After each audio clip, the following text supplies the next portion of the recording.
Hello, hello, hello, hello, hello. Welcome to the stream, everybody. Oh, this is a big day, I think.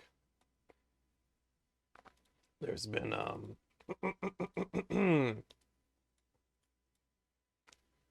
there's a Halo thing I saw this morning. Hold on, let me see if I can find that. Halo Infinite. The first hands-on video preview. Look at this. Hold up. IGN played Halo Infinite. Let's check this out. Let's peep this out. Let's spoil ourselves a little bit, shall we?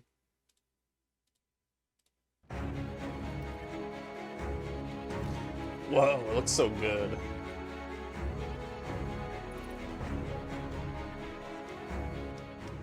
The biggest surprise I had coming out of my few hours of playing Halo Infinite's campaign wasn't the delightful exploration nor the incredibly fun gunplay.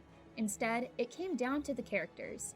Halo Infinite sees the legendary Master Chief once again tasked with saving the universe from yet another threat, and after 5 major campaigns, the Chief seems tired. He's a man of few words, but his movements and responses are heavier than I've seen before. This is Chief without Cortana. His subtle yet distinct change is far from a bad thing, though.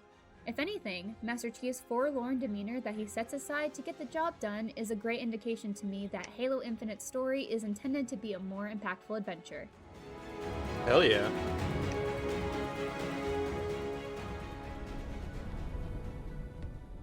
It's been 6 months. Where have you been? What happened? Where is Cortana? What happened? Chief's stern determination is also wonderfully contrasted to his new AI companion's bubbly enthusiasm and his pilot rescuer's anxiety and weariness.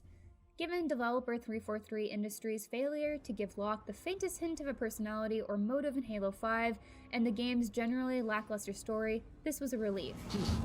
No. Not then! Not again! We need to run! I need a weapon. Weapon? This is all I've got. It's enough. Halo Infinite's contrasting characters That's not what he said in the trailer. to look forward to, though. Rewarding exploration infused with Halo's DNA and genuinely challenging combat could be relief in today's open-world game extravaganza, where many worlds are packed to the brim with chores and only a few offer meaningful adventures beyond their main path. If things continue the way I played in my 4-hour hands-on time, I think Halo Infinite could fall into the latter. That's not to say there aren't some essential elements of Halo Infinite I'm curious to see if 343 can pull off, like Chief's storyline with Cortana. What the fuck is For this? now, what I played in my preview session has left me even more eager for Halo Infinite's December 8th launch. I thought this was gonna be like uncut gameplay. In Echo 216, can you hear me? Maybe there is one that's like that. This is UNS.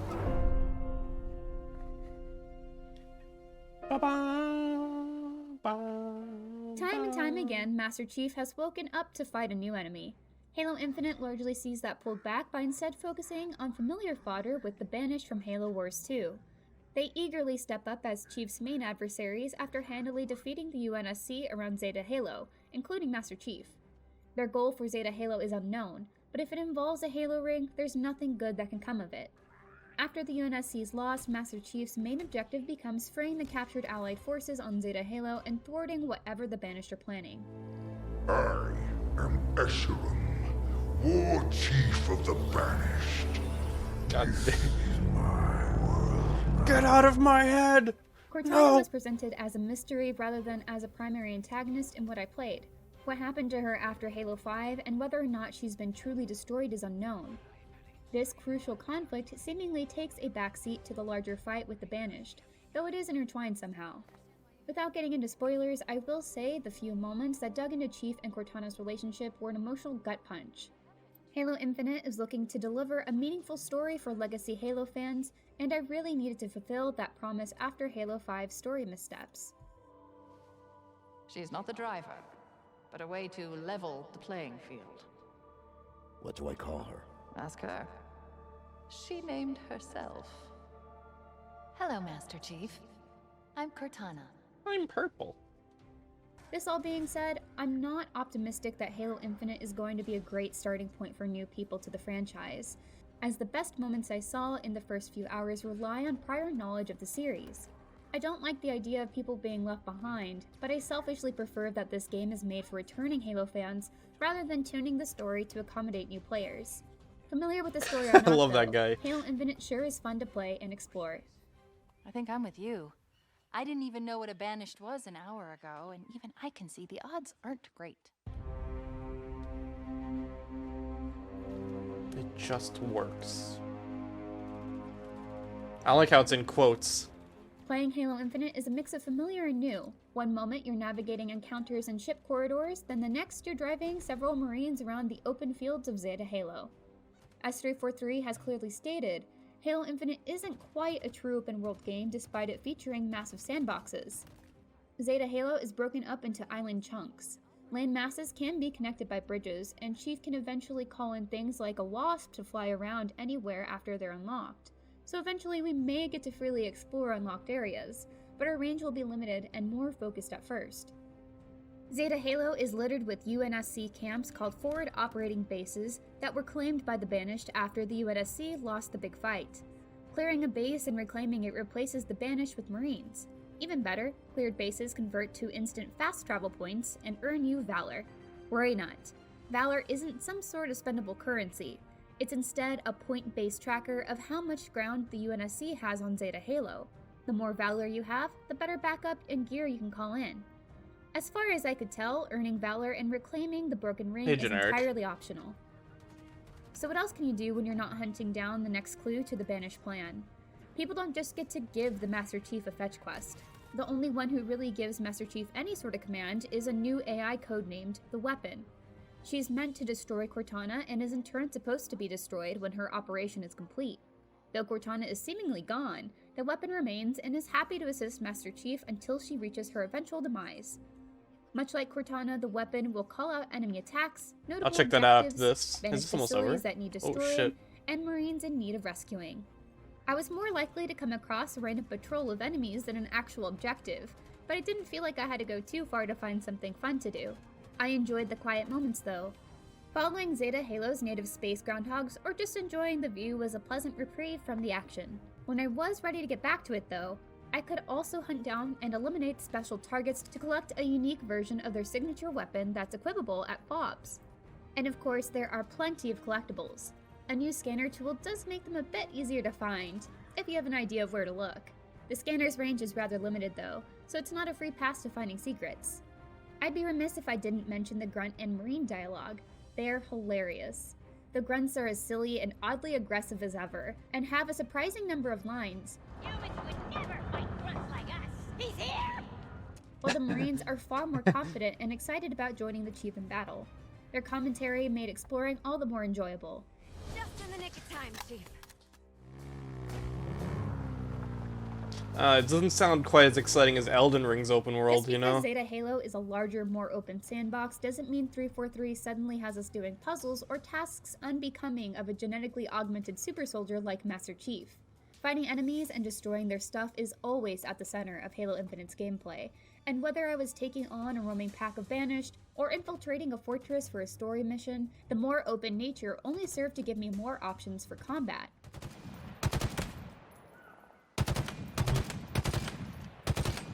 This feels more like If you had a a chance to check out either of the MGS5 multiplayer open test world. flights, Halo Infinite's excellence in weaponry should come as no surprise. The campaign introduced me to other interesting weapons we've yet to see in multiplayer, like the Disruptor, a small shock pistol that doesn't do too much immediate damage, but deals out pain over time. The equipment we've seen in multiplayer unsurprisingly takes on a more powerful form in the campaign. Each of the 5 equipment options, grapple shot, shield core, threat sensor, drop wall, and thruster, can be upgraded with a collectible called Spartan Cores. Like most of the open world elements, finding the Spartan Cores and upgrading equipment is optional. Master Chief won't start the adventure with all equipment either. You'll find new tools to play with at specific story beats. Lacking a piece of equipment doesn't necessarily mean you're blocked off from certain areas from what I saw, but getting to or taking on difficult encounters might be more manageable should you have more equipment.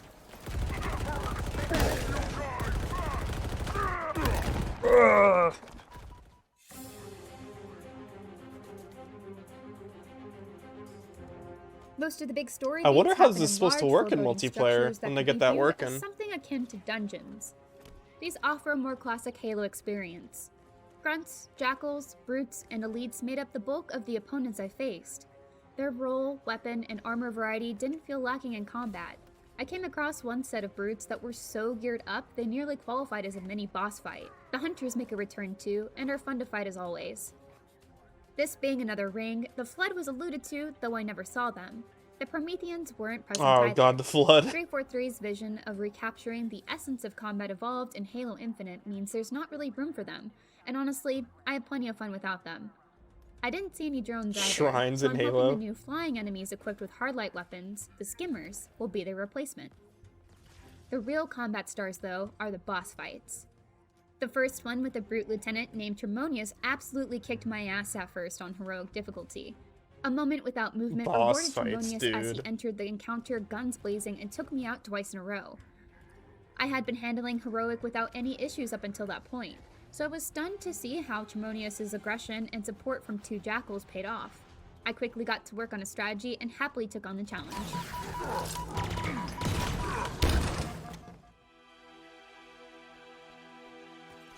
I have thus far only explored a fraction of Halo Infinite.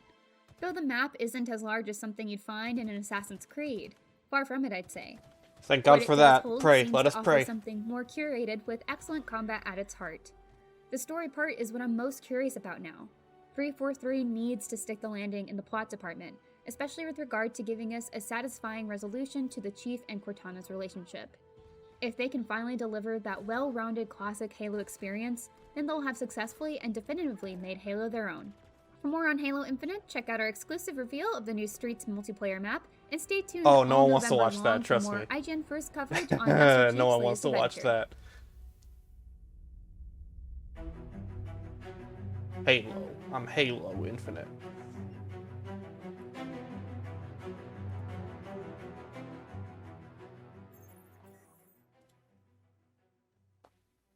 Is there no, like, uncut gameplay? Let me see if I can find some uncut gameplay. What's up, Fizz?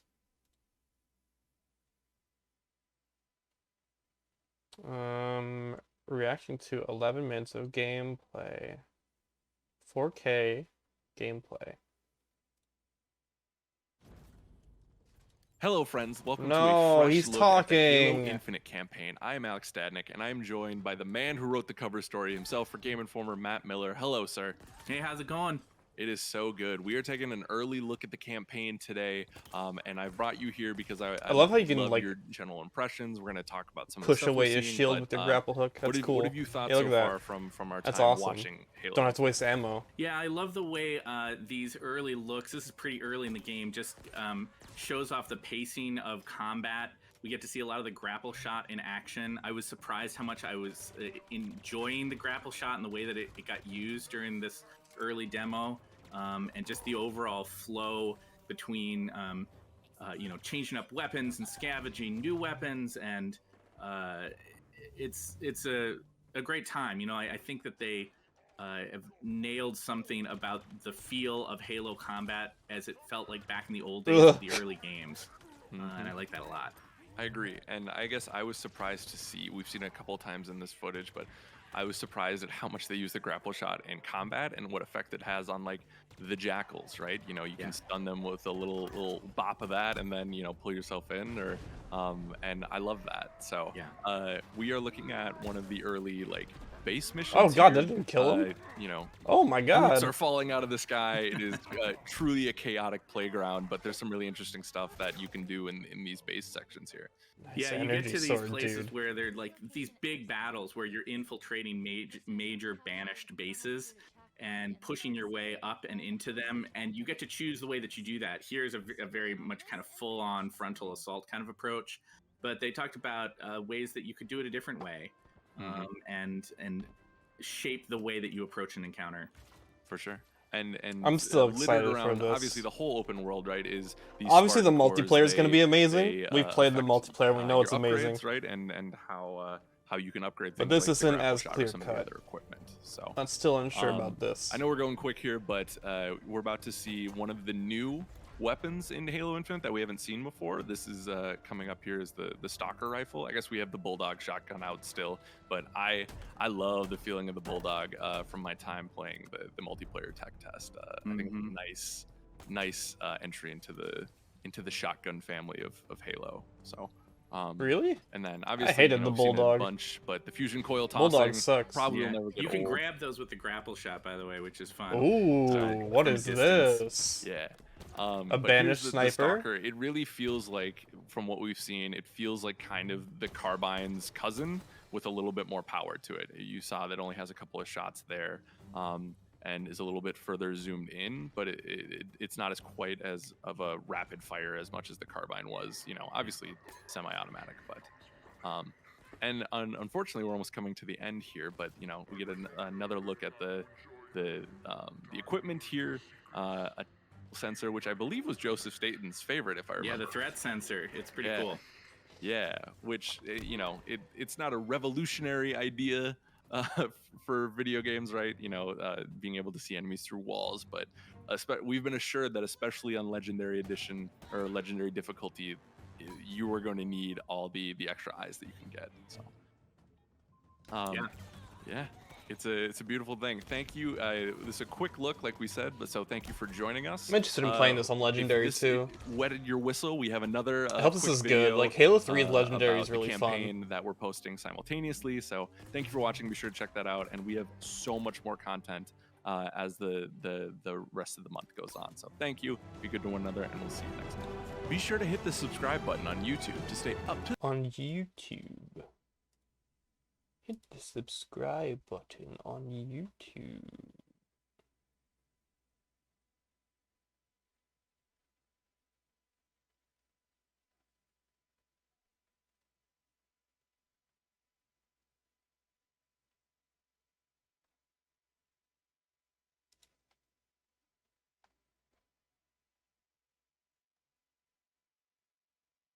What am I doing now? I was thinking about maybe playing either Smash or Brawlhalla. I haven't played Smash since Mario Party came out.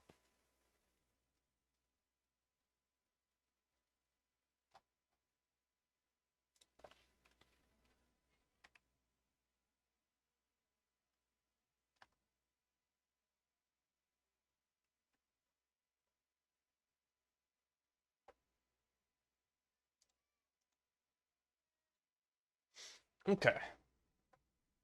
Opening level gameplay. Hello, friends. Alex Static. Oh, from they Game always Informer here. talk. I Today, thought we it was a 1 minute video, so I assumed it wouldn't be talking. Maybe they were told to talk. And so you can't just show gameplay, you gotta talk. Them's the rules.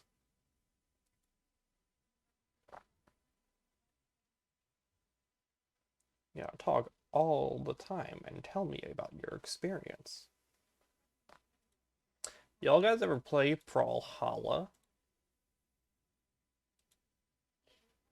You guys ever try that game out? I tried that game out, and it's honestly pretty damn fun.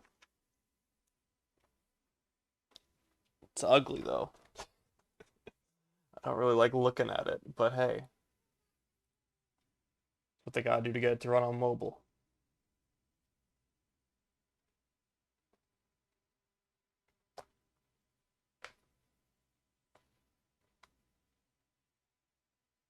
I played it for like 4 hours the other night. And I ended up buying these Steven Universe characters. Is it on Switch yet? Honestly, don't even know.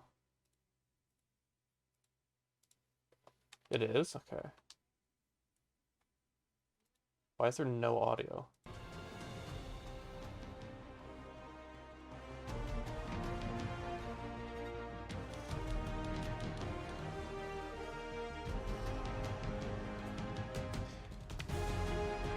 Yo, okay, why is my controller working? Hello? What the fuck? The Steven Universe characters are just reskins. Yeah, they're just like skins for other characters. Garnet. But you know, they have unique animations and stuff, so that's cool.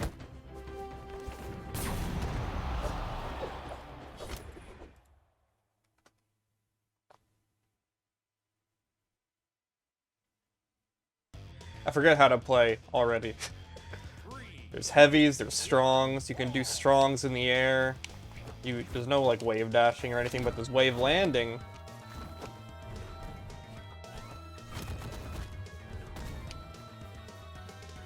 It's a very aerial, offstage focus game. You can throw your weapon and shit.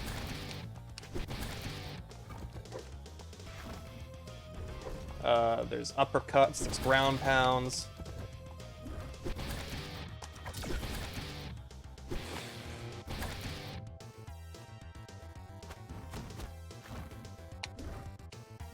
You can do all your grounded attacks in the air by using up a resource.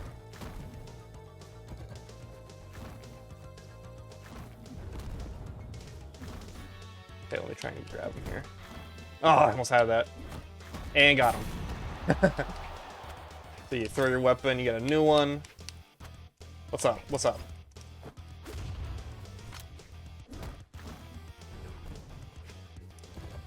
It's honestly pretty damn fun.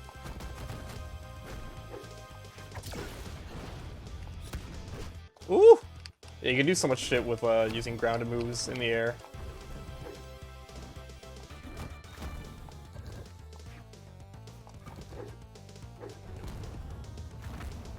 It almost makes me wish that thing that Sakurai said about getting smash attacks in the air. Kind of wish that was true.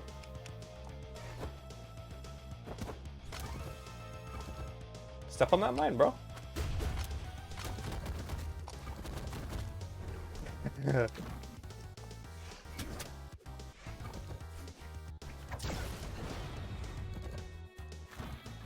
Something I didn't know is that every character has unique attacks. I thought every character would just have, like, unique stats, because everyone shares the same weapons. Alright, I kind of dumpstered on that guy. What the fuck? What the Sorry, Glizzy. I don't even play this game. Everyone but they have Instant Steve stand on block forward smash? Kind of.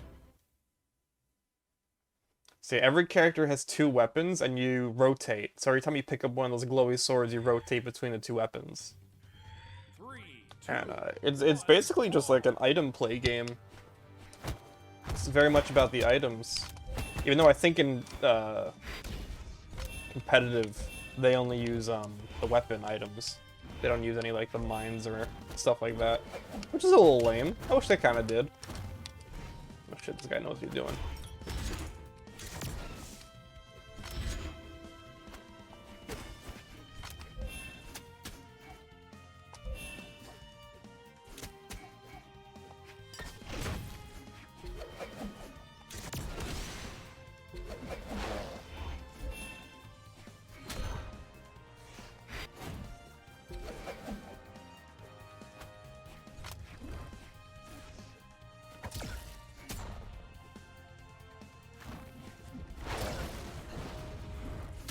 Oof.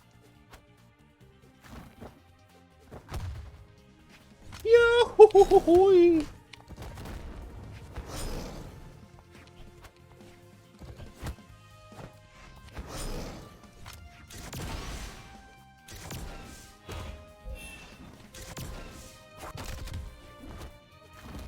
Oh, nice. Look at him. Yeah, that's what you gotta do. You gotta rotate your weapons when someone dies.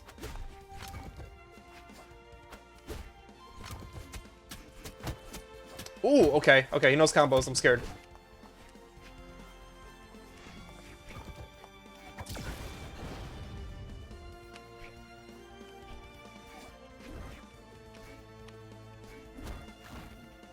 Well, that didn't work.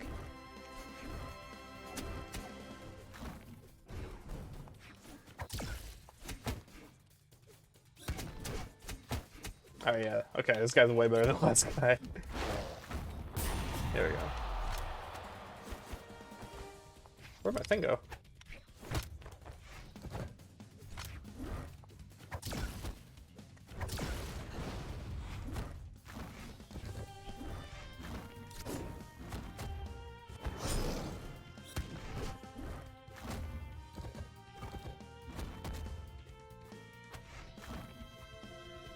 Yes, I think there's no up attacks. The neutral is the up attack. So there's neutral, which is up, side attack, and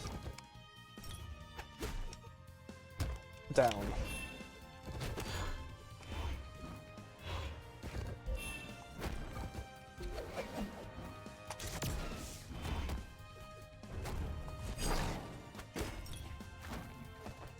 Ah, shit.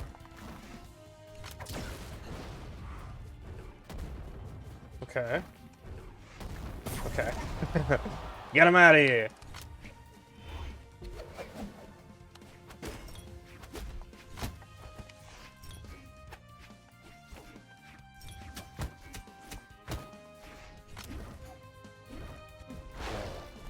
You can see the colors on the top right. That's our damage.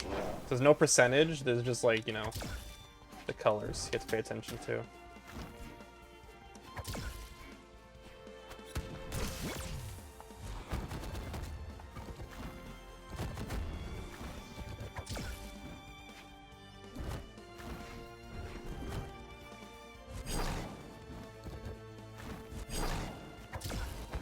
Ugh!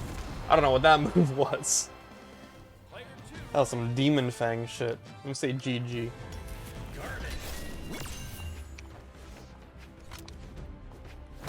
I don't like the orb. I kinda wish Garnet had a different weapon than just the orb.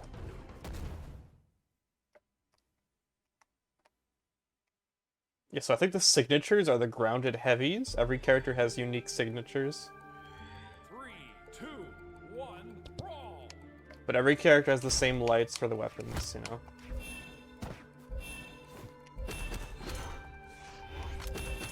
And being weaponless really sucks.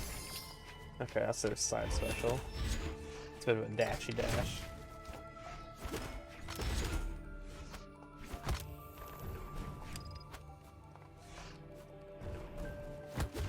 Ooh.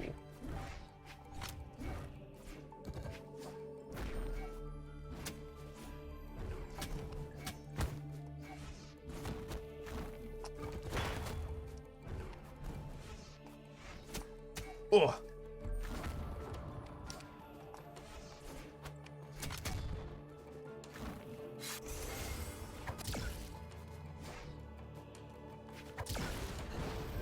Get him out of here.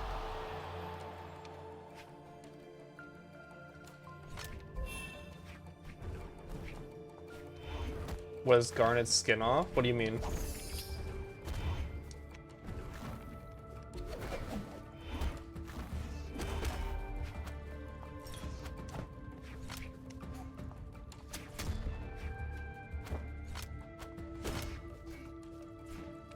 Who's the actual Petra? You can have them separate on the character select screen, which is nice. So any like characters, it's like a skin, you can just have them on the character select screen as their own character. And she has her own alts and everything.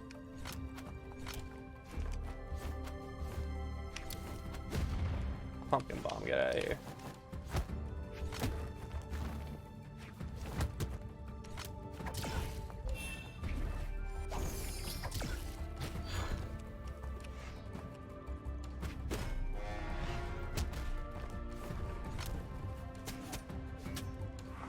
But yeah, I remember Shofu was talking about on Japan Time last time, maybe? Or time before that? About how, you know, he wishes there was a Smash clone that was maybe, like, wasn't exactly trying to copy, like, Melee and stuff, like Nickelodeon and Slap City and Rivals and Icons and Rushdown Revolt and everything. This is kind of that. I didn't play a Smash game and play like this.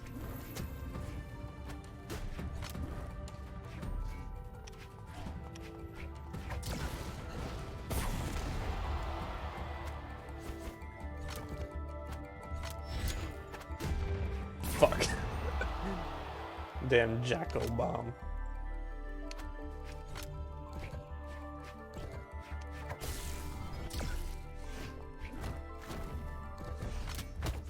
Wait, what? It's like dash attack, dash attack. Fuck. Let me do the combo on you. Oh, I missed.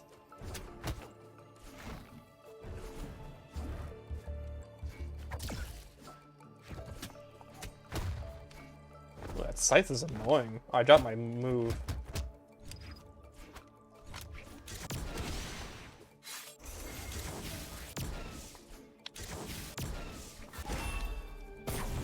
Has star power too. Player 2 wins. This game's got star power. It's got Rayman. Speaking of which, Rayman's not a costume, he's his own character, which is pretty cool.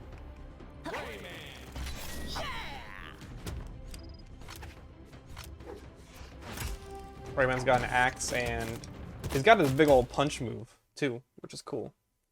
Also, this game's kind of like Dead by Daylight, where, like, you can get the weapons for the other characters.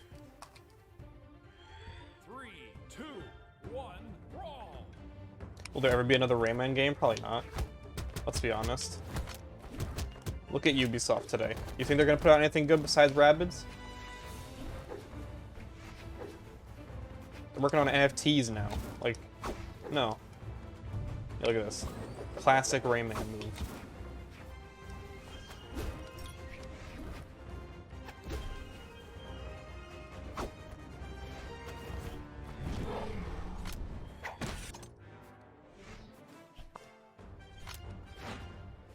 Oh, he disconnected. What the fuck? Can I just leave? He left.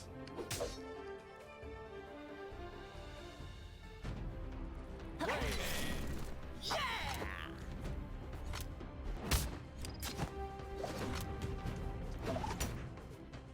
not great with Rayman.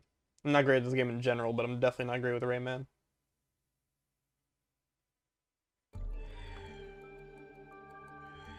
Do I care about FNAF being in it anymore? Not really. Yeah, I don't really care anymore.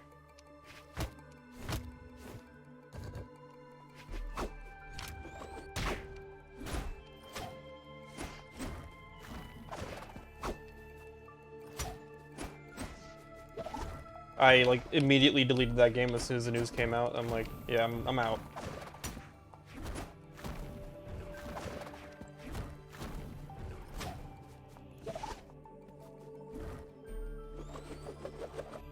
Dead by Daylight.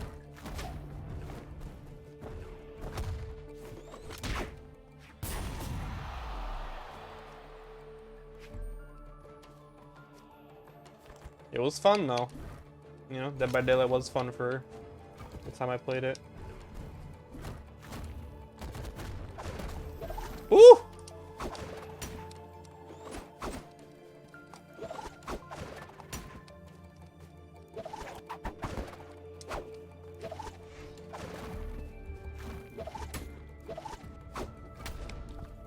Yeah, it seems like everyone's already forgotten about it, based on the Twitter. Everyone's probably forgotten they did that. But guys, it's not actually in the game. See, you guys don't have to be mad at us anymore. It's not in the game. It's just still NFTs.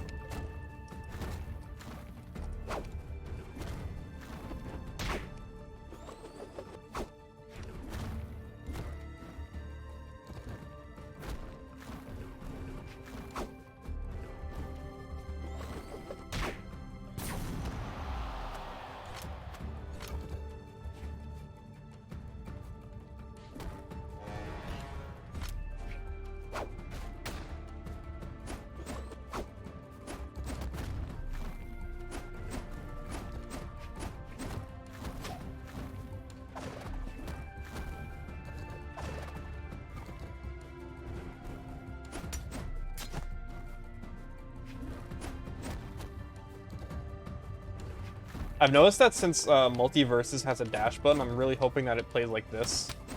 Because I really like how this plays, actually, a lot.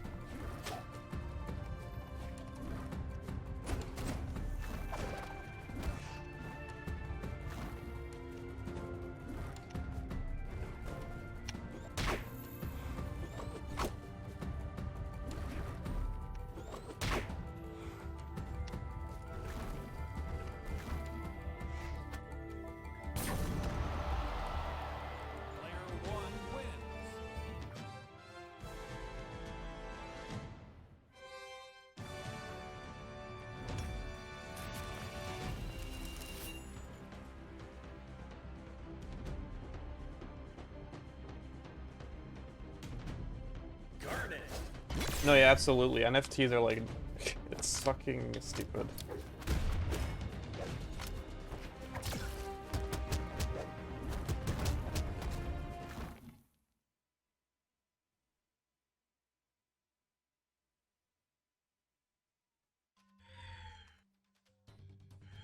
Three, two, one, brawl! I'm tired of NFT and crypto and all this bullshit. None of it's fucking real.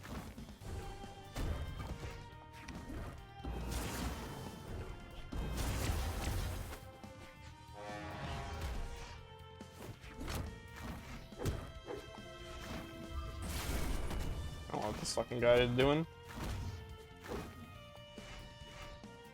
I don't... Again. I don't buy things to invest. I've never been an investor. So I don't have that kind of mindset. I buy things to enjoy.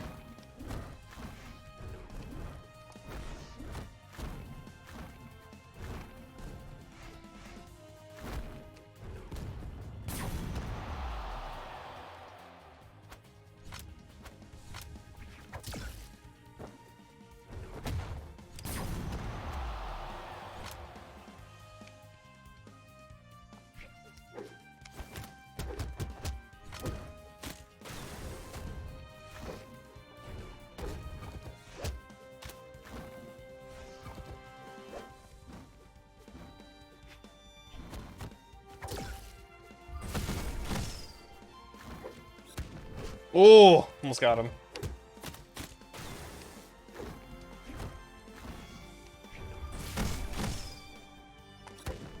Ooh!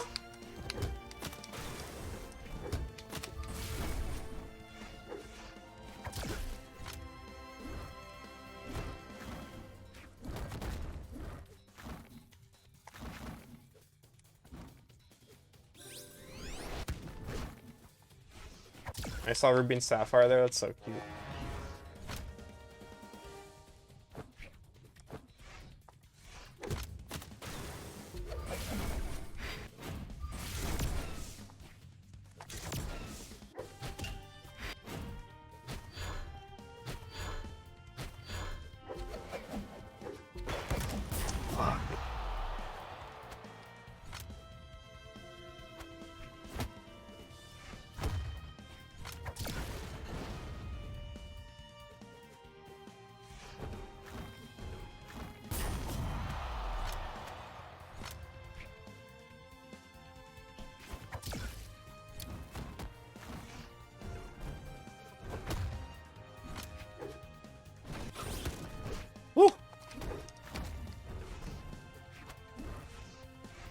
I want Mario to be free, man.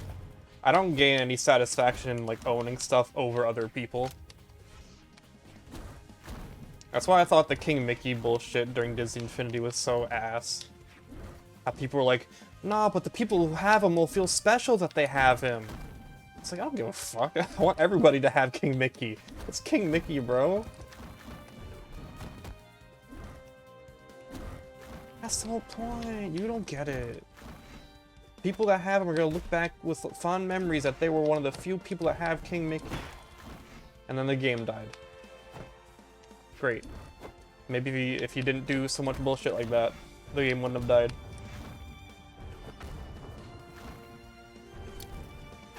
Scary.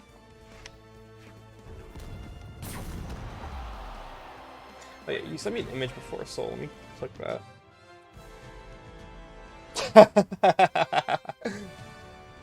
Hamburger. What is this? Oh yeah.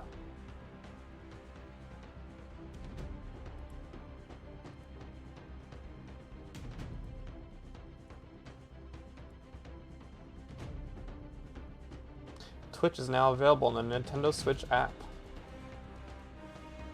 Cool.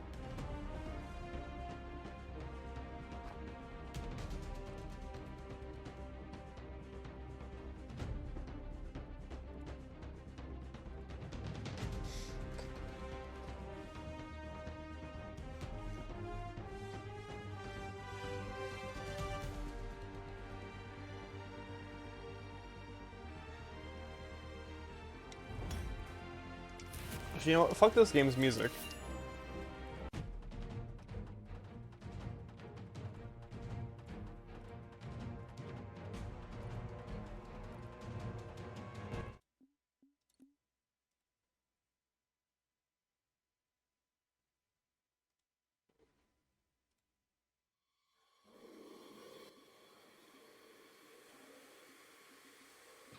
Online.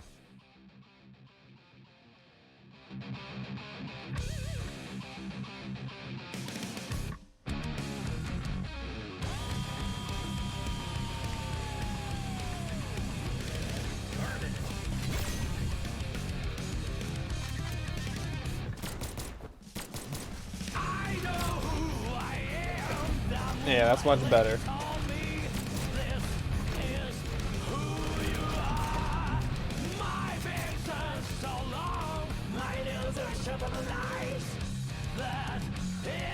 What's this song? Smell of the Game from Guilty Gear Strive.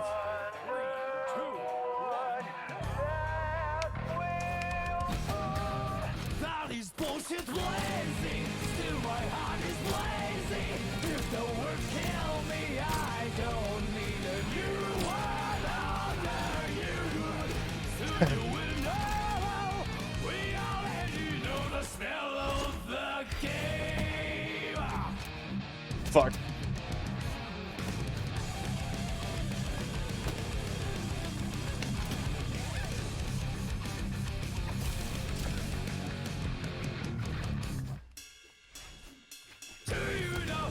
Ooh, get out of here. When you speak your words, don't sound like a road.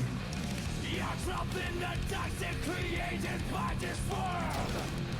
That is who you are.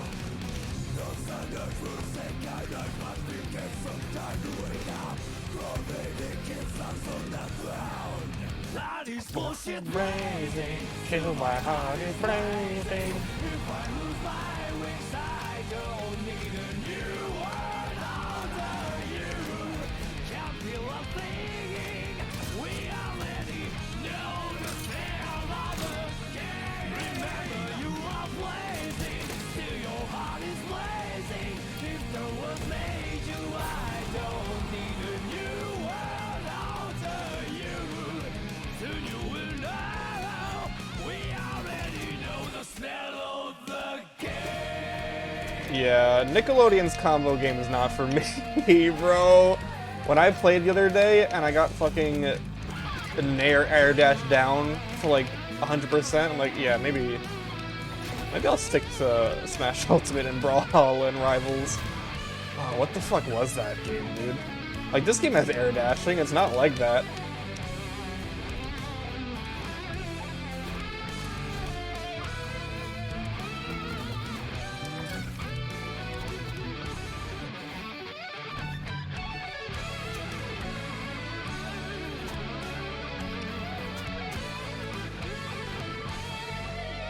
I think air dash down might need some nerfing. What am I? What am I?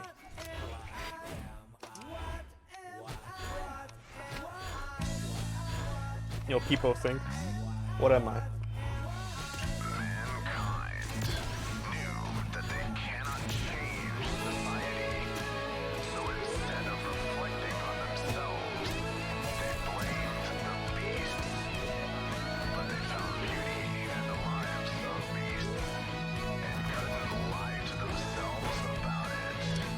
Oh!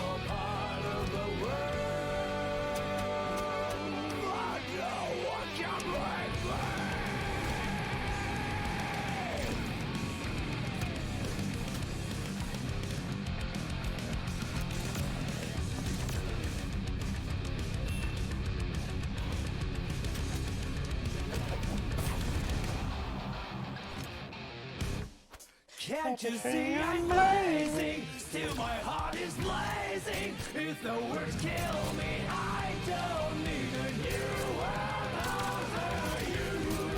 My tribe is my word. Your words will never let me disobey. That is bullshit blazing. Still my heart is blazing.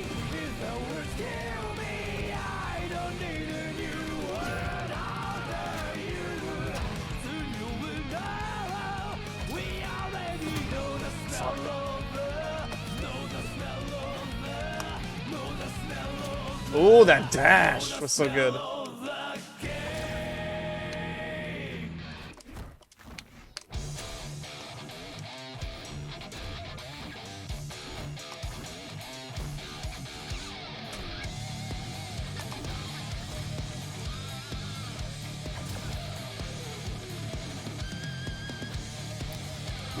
No! Ah.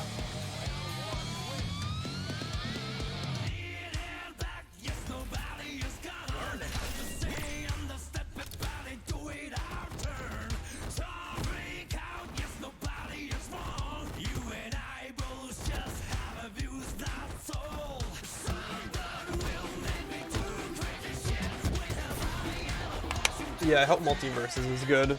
I really do. If it plays like this, I'll be happy.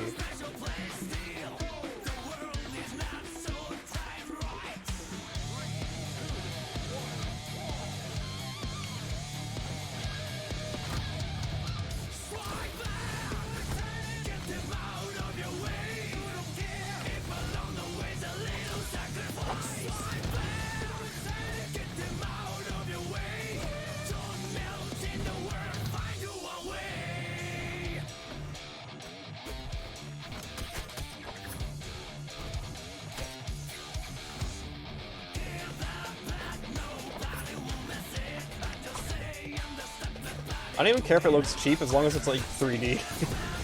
It honestly doesn't even look that bad. Like the character models don't look bad at all.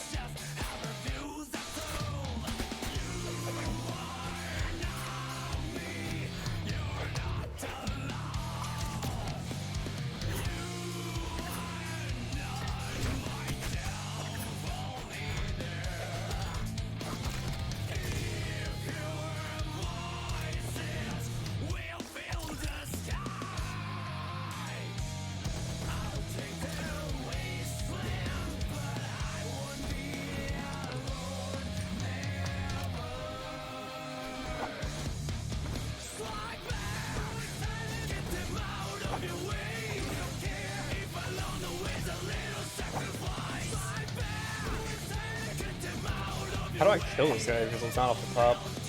Maybe I change my weapon. Oh! Okay, I'm back.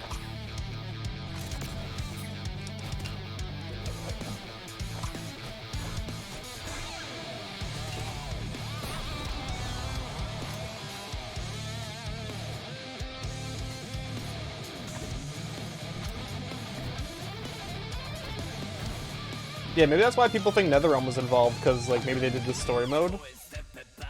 That'd be cool.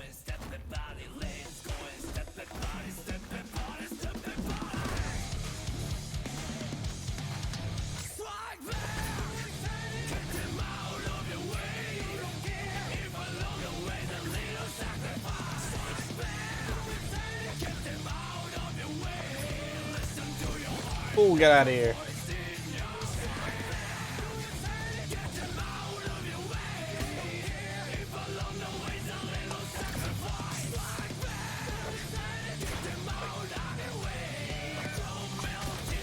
Fuck. Aw, shit, he's taunting on me. Oh shit, here we go.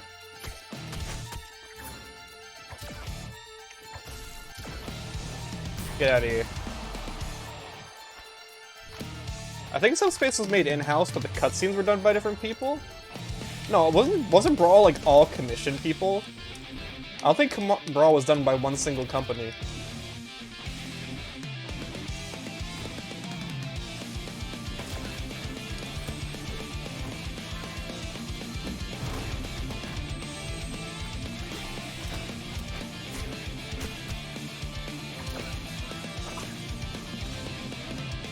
Wasn't that why the code was like such a mess and some shit?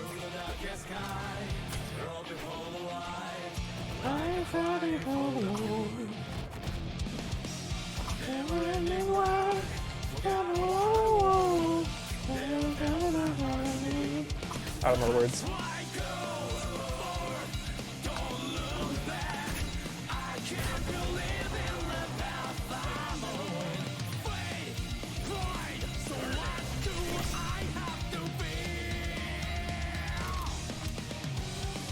Fuck, we're making it louder. Never stop, just go. I don't care how many more gotta get. Here in the pale fire, I'm going out for as I can.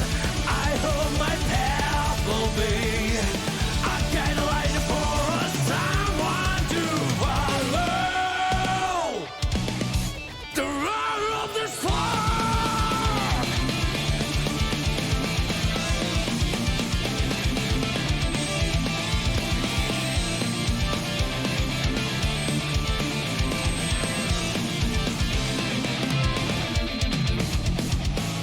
Thunder burns my eyes. What a strange descent. Sound becomes hard again. Never ending wide. Forgot what I want.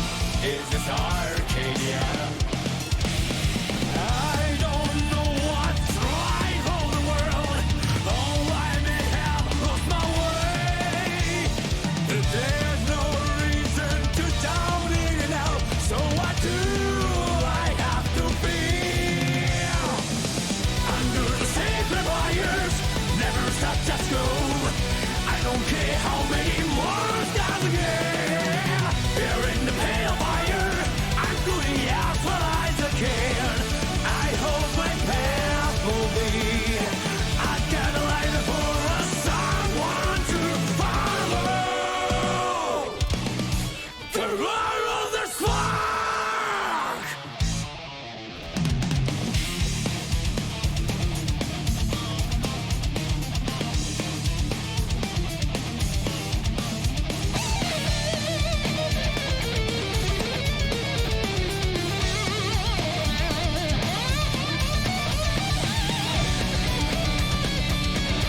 What's up, Nexu?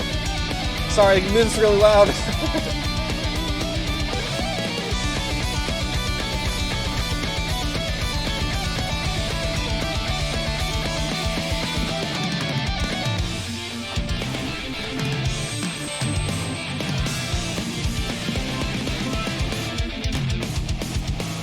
Time to be able to see.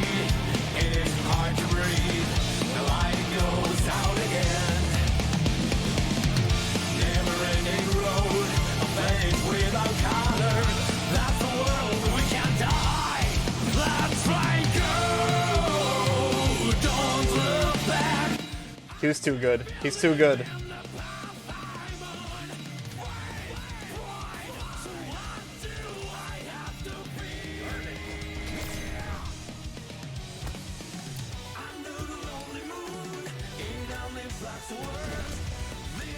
I've never heard this much of this song. Guilty Gear matches don't go this long.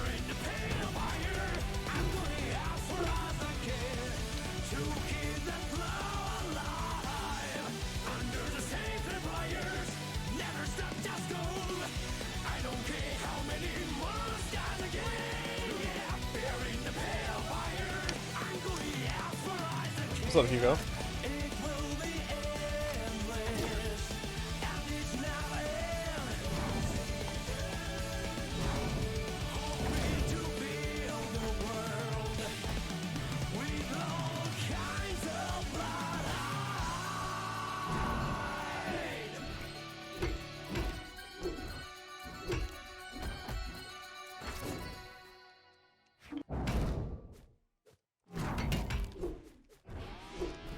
Oh shit, Sarah, please, Sarah, please.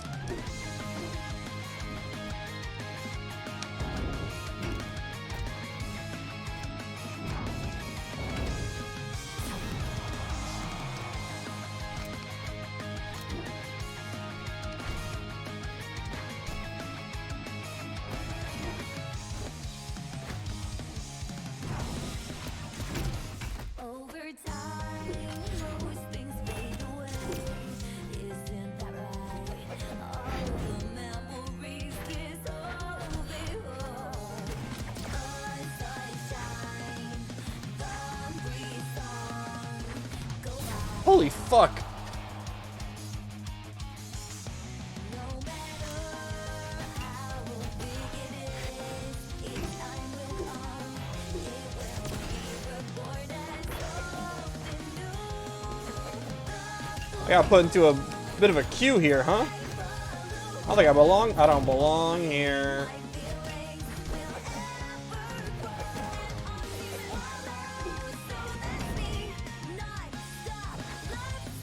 Holy fuck, he's so good.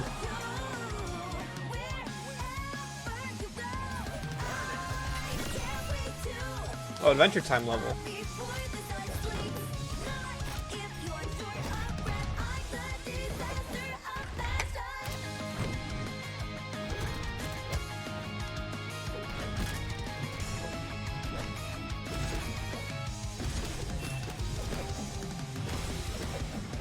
That's how you taunt? You click in the left stick and then move the right stick? That's how you taunt?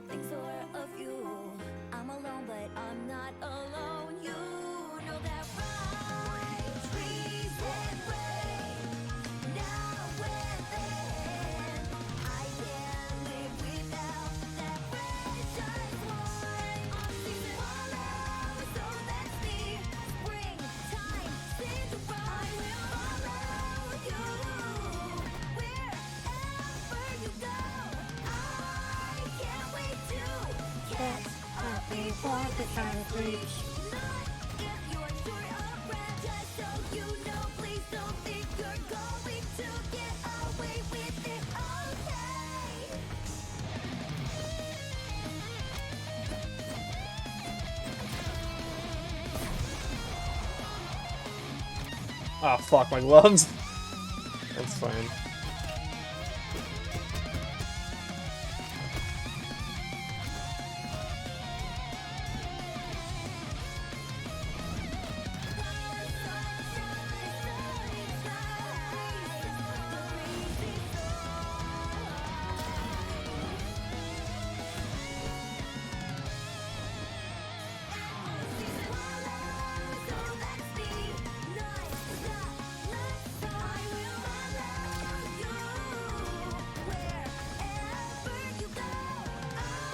How are they doing shit like that? It's so tough. You can't grab it.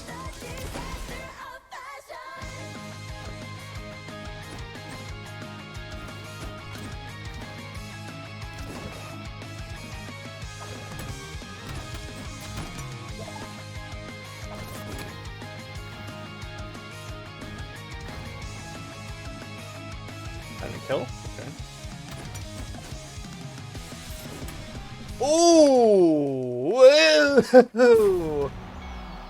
And you're dead too. And you're dead too.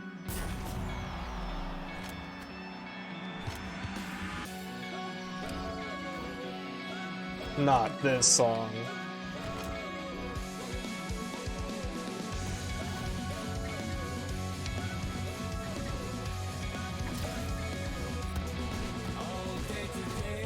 Nice reaction to that. Holy fuck.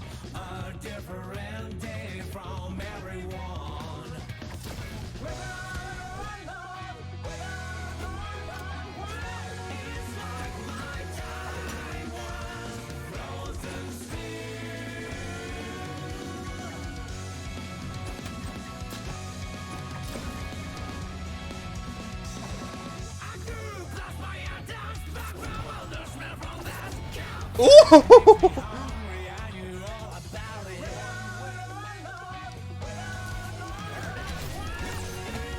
That's a W.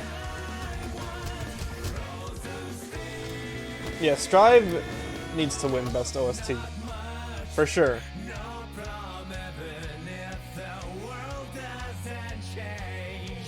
It's literally the best part about that game. And it's the best soundtrack I've heard this year. Although, Endwalker is going to be delayed, so it won't get in. Not like it would have been nominated anyway, because, you know, Game Awards. Shadowbringers already got snubbed out of that category.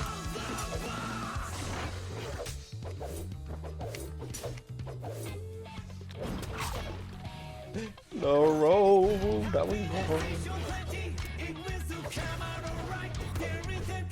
Oh, this is the match. I thought this was still practice.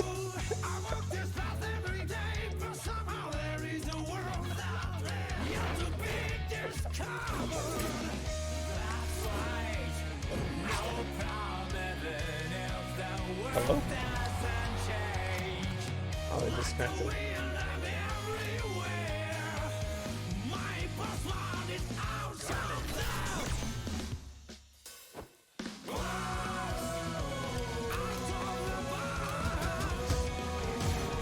Neo Twelly has one good one too.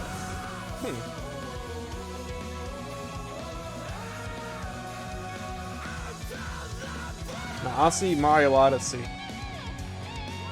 Because that OST matches a relaxing stroll in town.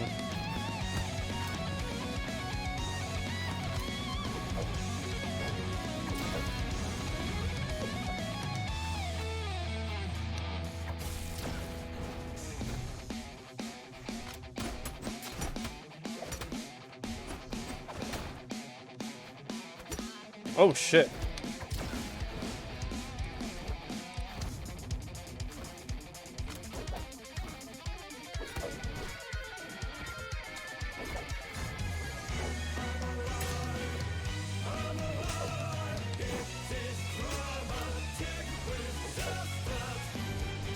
Oh! I ain't got no weapon.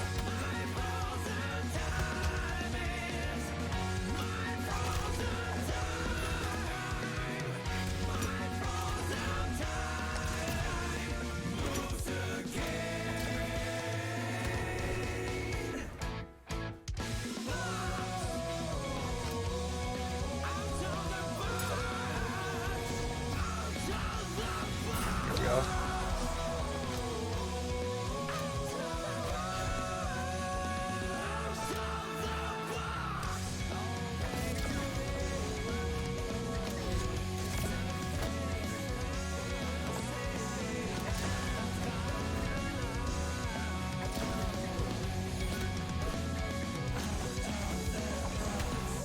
Oh, banana. Oh, fuck. I got that.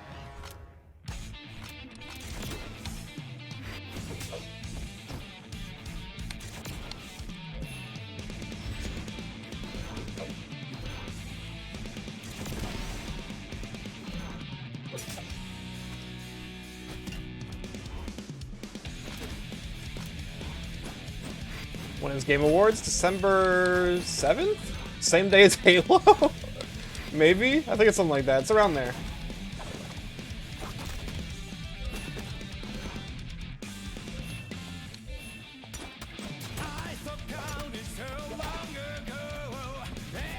Whoa.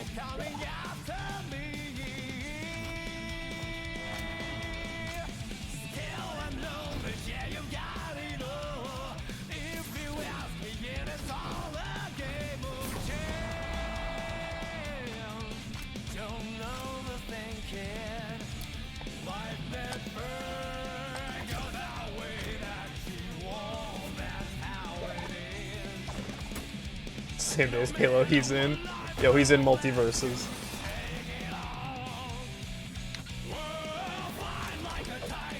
Walk in the park, until you die.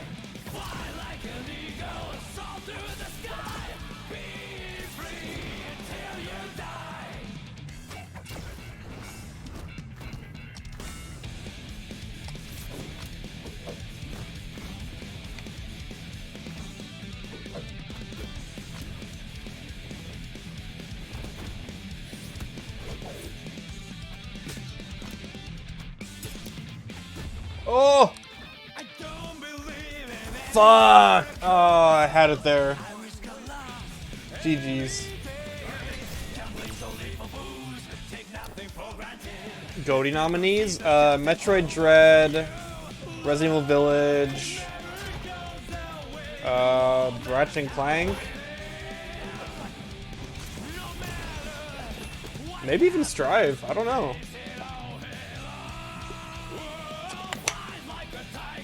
Walk in the park! Until you die. Oh, it's the Steven Universe stage. Let's go. Let's go. I hope the Steven Universe stage in Multiverses is cool. I get like Beach City is like the location you spend most of the game on, or the show in. Oh, I'd like something maybe a little bit different. Maybe in like the battlefield. Pearl's Memories. That'd be a cool transformation stage.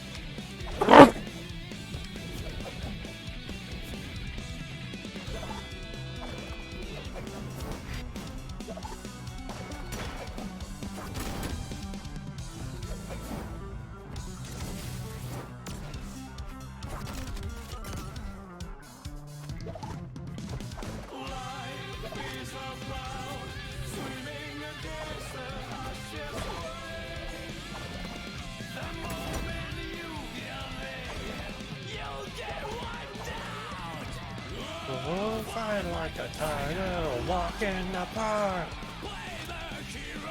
Till I die. Fly like an eagle, soar through the sky. Be free till you die. Fight like a tiger. Fight like a tiger. Fly like an eagle, soar through the sky. Be free.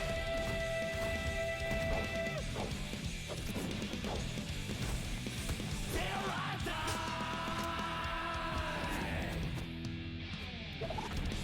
Get out of here.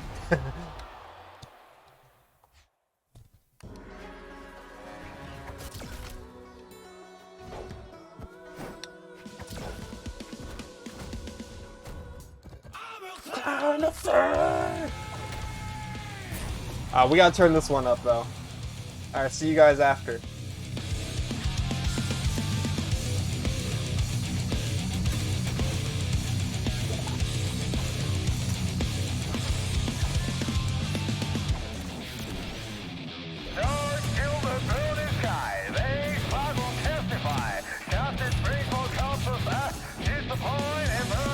This life for the lasting.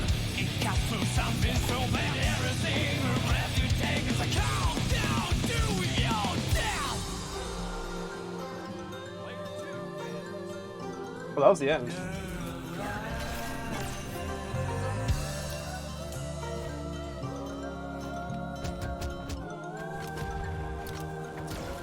Everybody, post clowns. Post clowns. Discord, reside in society, your society. One day, drifts into society, your society. I'm a fool, I know nothing. I may sound like a silly clown, but I won't turn my back on life. One day I'll be right away. All I do is embrace the wonders soul. I'm a cloud of fame.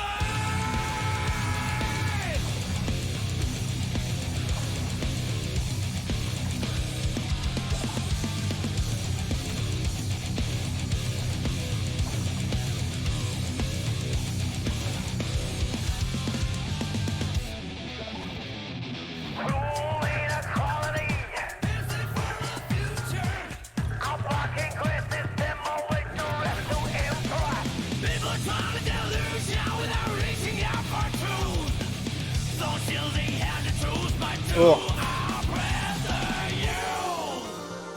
you. Yeah, Mario Party is definitely gonna win Best Family Game. It's not even a competition. And for Family Game, you like jazz?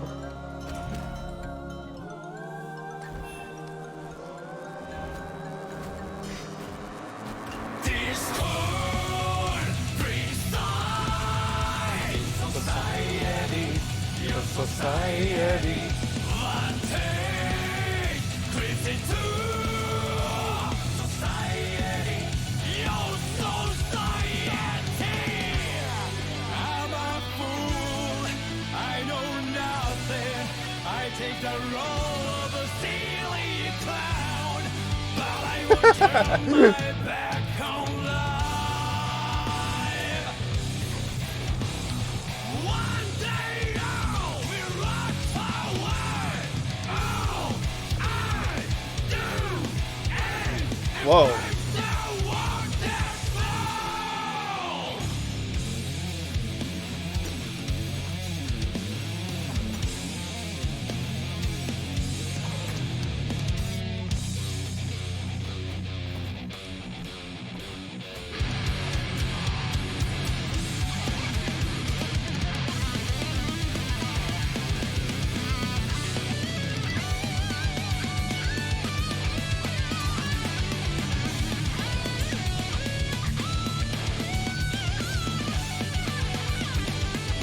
Ugh.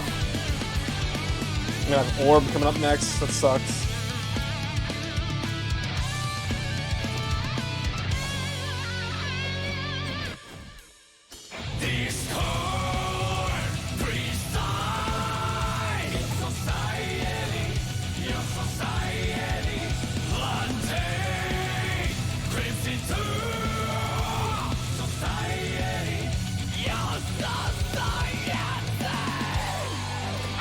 Oh, I didn't want that move.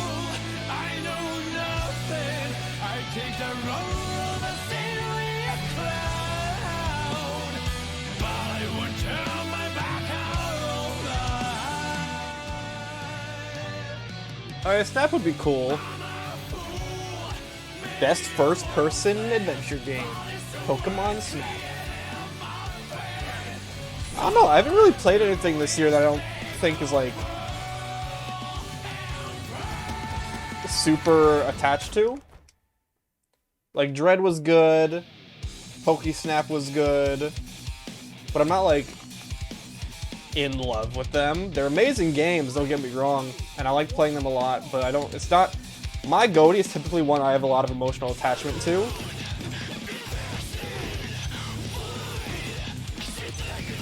And I don't have that this year. Like, it's usually games like, you know, Undertale or Breath of the Wild or Ultimate.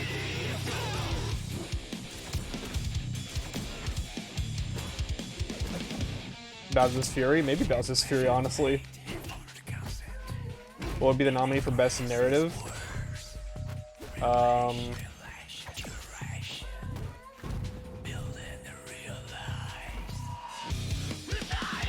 don't know.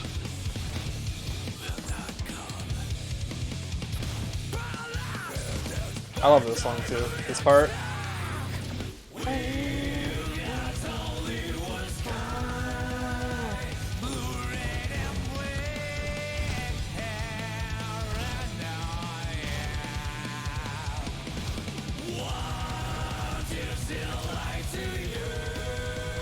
Best score music? Well, Guilty Gear might do best music. And Hugo also said, what was it?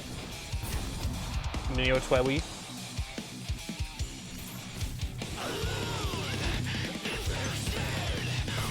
Killed!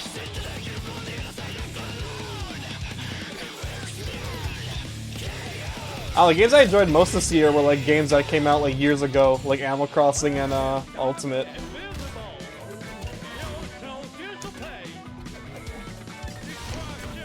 Can Sora and Smash be my GOTY?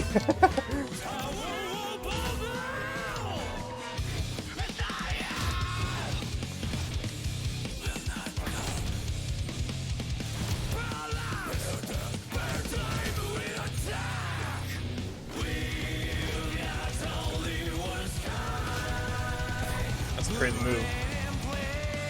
Best fighting game will be Nick All-Stars. That'd be so upsetting if Nick won over Guilty Gear. There's no fucking way.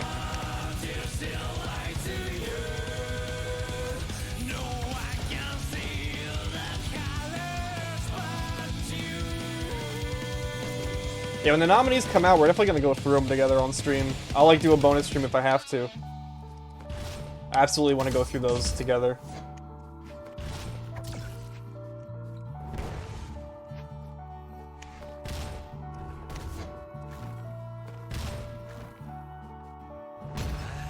He's gonna do a live stream for him, isn't he? He usually does live stream to announce the nominees, I think. Best ongoing game? I don't know. Somebody's gonna be Fortnite, right?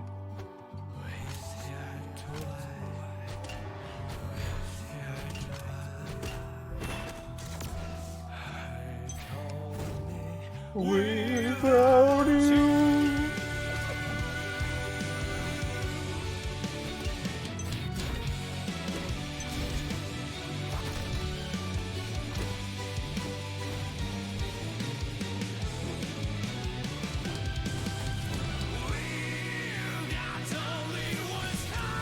Best RPG? Fuck, I don't play RPGs like that. Valorant like actually popped off this year.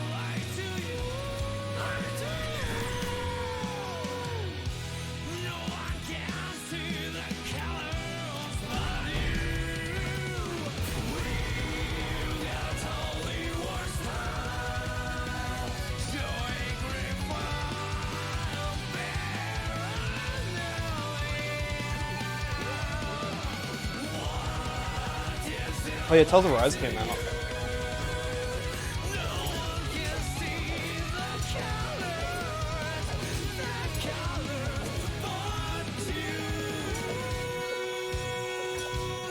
Fuck. Get in on this guy.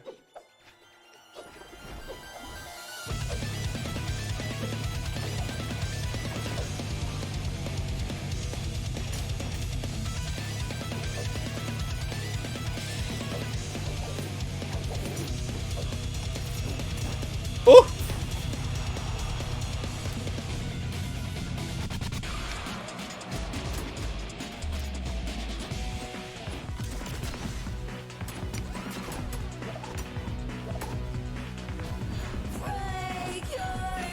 Oh, I love this song, yeah. Want me to turn it up?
Get out of here.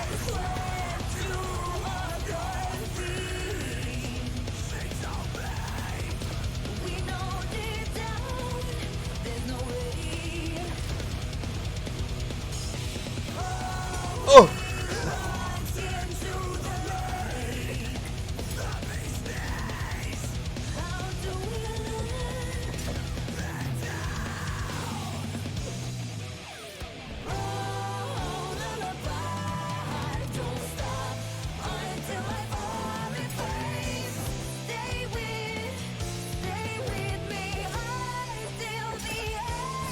Okay, here we go, here we go.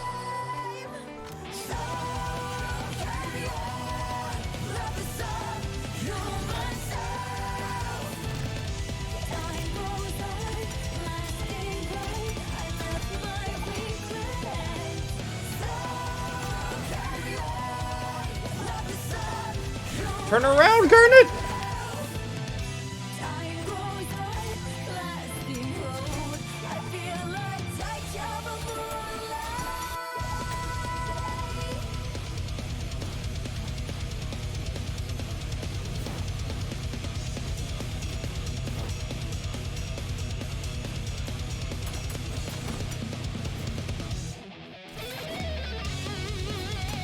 Oh yeah! No.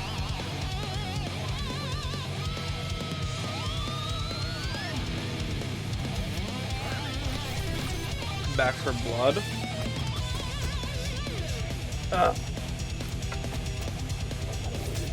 Back for Blood could get like best multiplayer or something.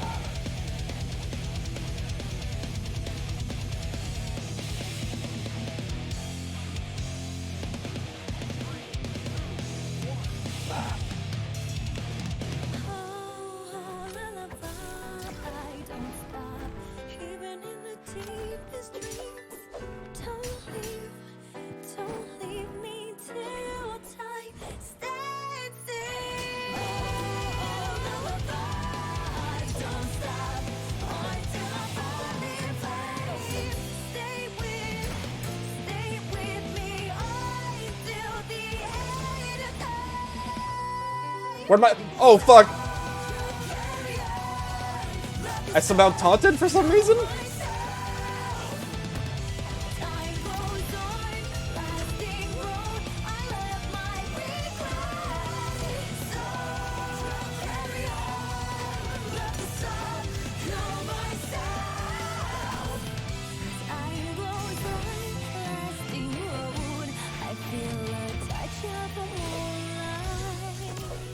McQueen representing the Game Awards.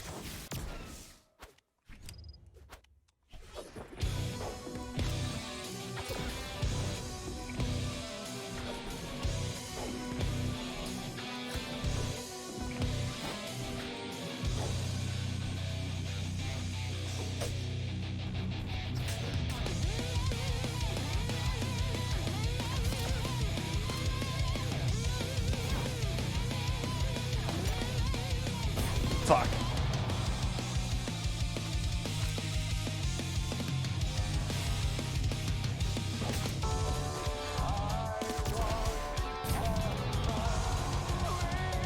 Whose theme is this?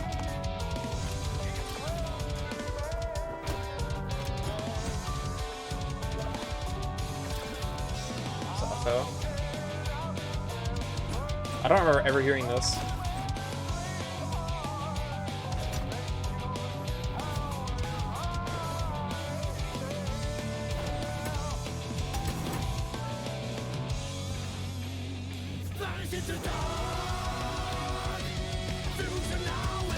I think I'm gonna lose this one too. It's a crazy move.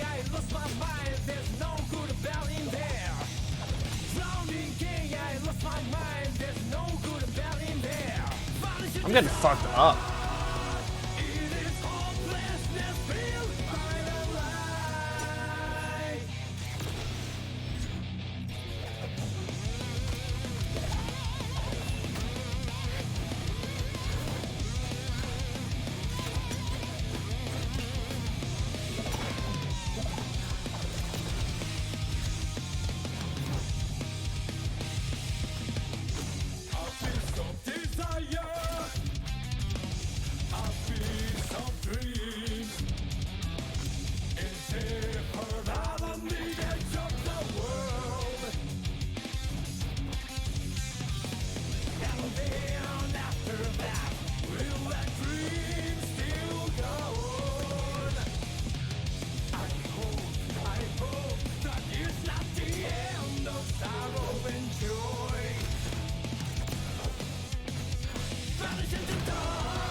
Get out of here.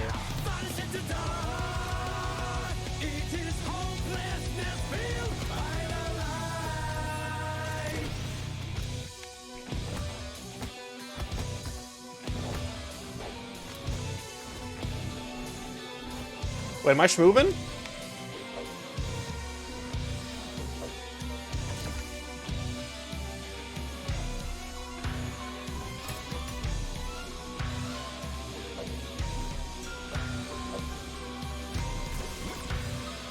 I should have moved! Okay, we're good.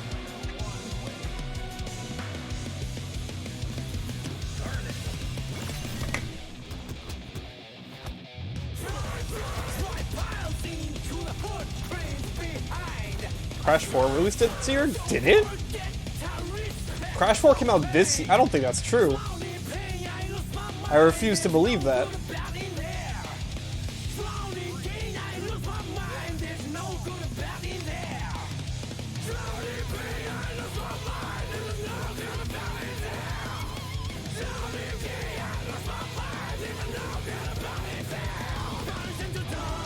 Okay. Hold on, whoa, wait, okay. The guy's moving more than me. Look at him, he's reading. Old reading ass.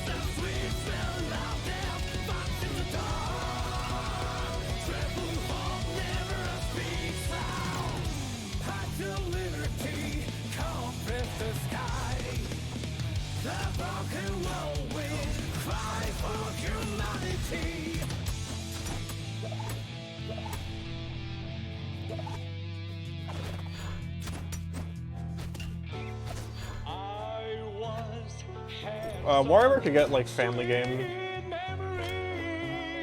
WarioWare doesn't really have a genre to like be put into, so family game is the only one.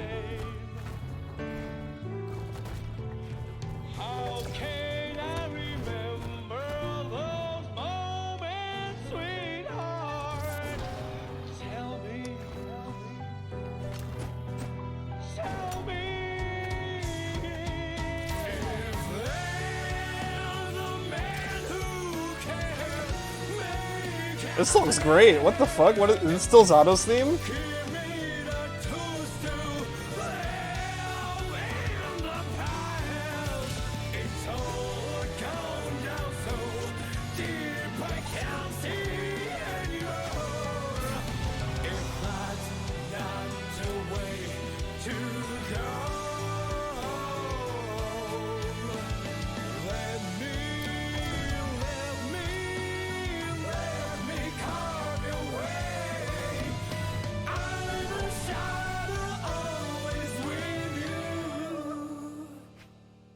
Look at that booping ass monkey. Look at him beeping bronking. With his little graph.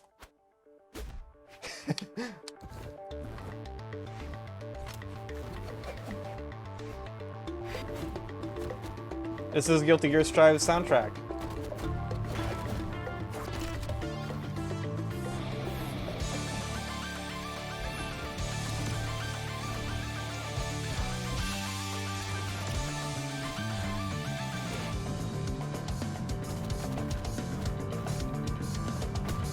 Alright, bye. Love you.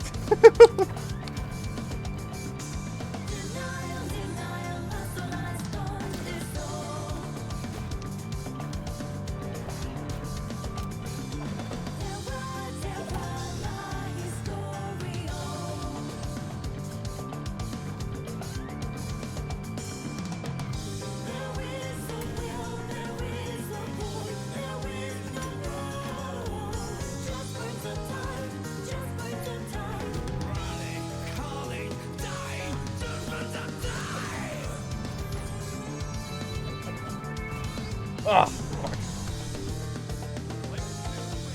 GG's to the thinking monkey.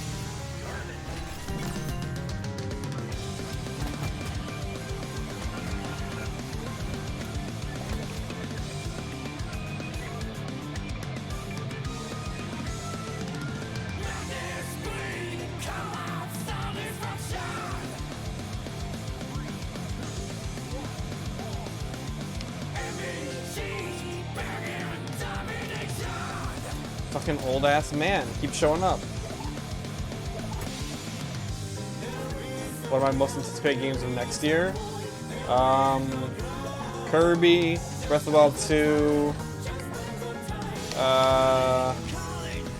What's even happening next year? The games I'm most anticipated are coming out in December. Endwalker, Halo, and Security Breach. That's like the games on my mind right now.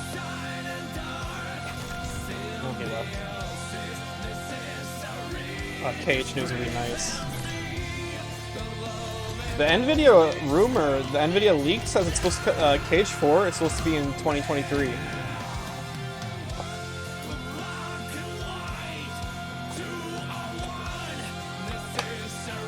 So that's oh, Elden Ring, yeah, Elden Ring for sure.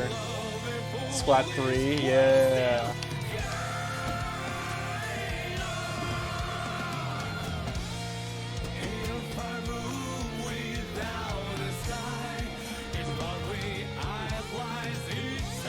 Centuries in December? Let's go. I'm waiting for that to like officially come out to play it again. The beta was fun, but I want to like play the full thing, you know?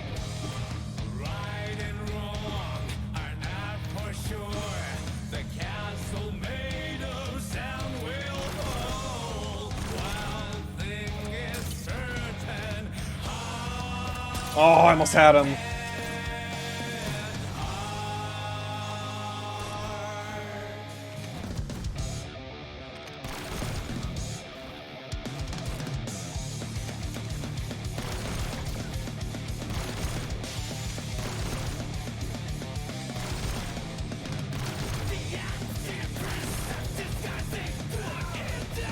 Get out of here.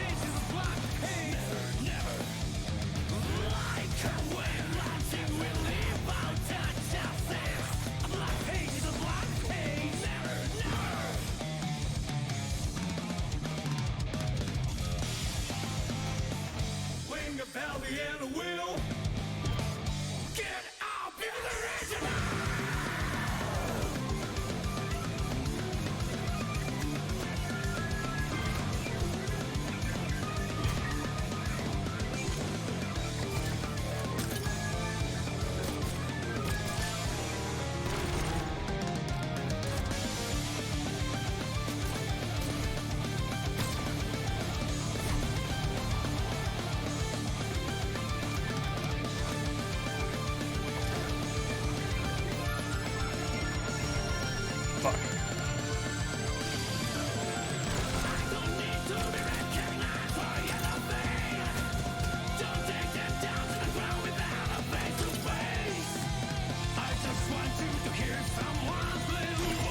Whoa! That's the 2nd of December. Okay. Noted.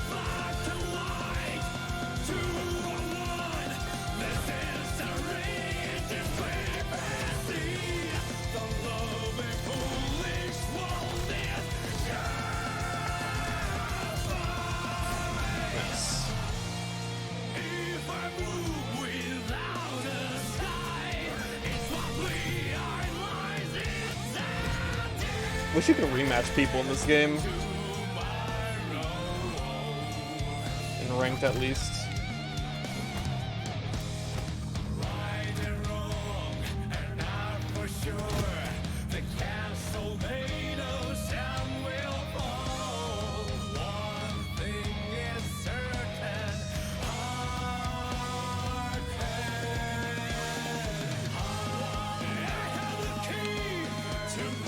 Overwatch 2 ain't happening next year, so that's not on my list for next year. Sad.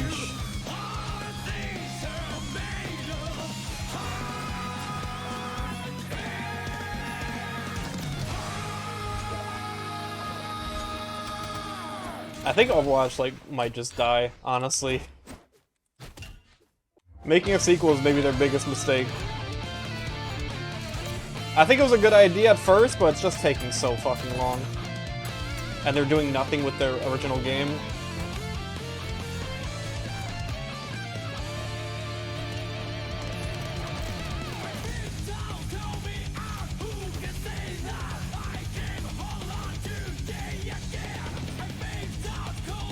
And I'm very patient. I'm not the one complaining all the time about like, oh, the game's dead. You need to patch stuff now. You need to do it now. No, I can keep waiting for Overwatch 2. But like, obviously the rest of the community can't.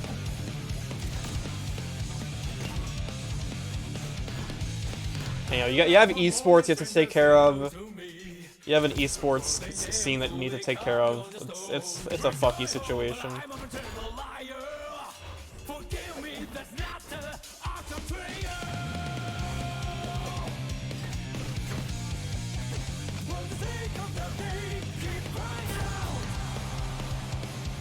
Would you be surprised if Overwatch 2 got canceled?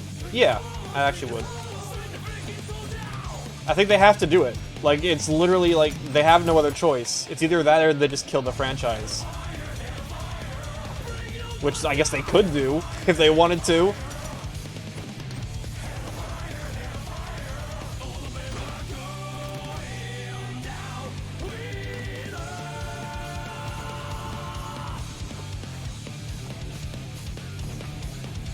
You know, one of the most successful franchise launch in how long? And they just fumbled it so badly.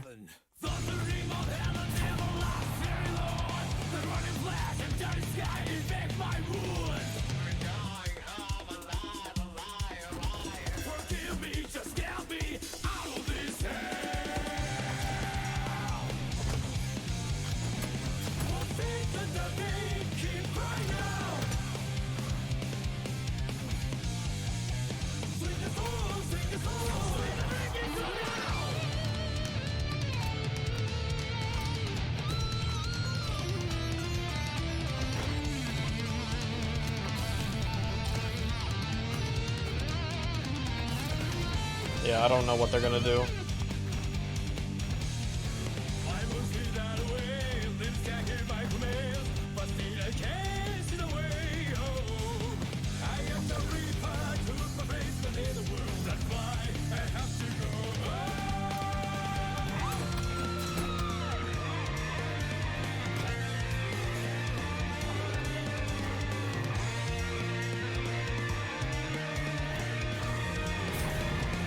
I mean, the only thing they could do is just say fuck it and release all the multiplayer stuff now, or something. Just release something, you know? That's the only idea that I have that, like, they could do.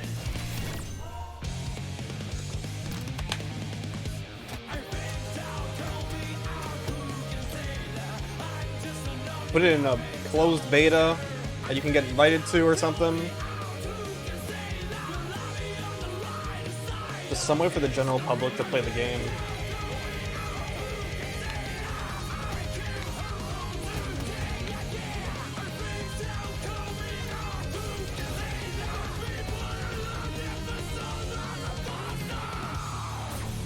Ah, fuck. Okay.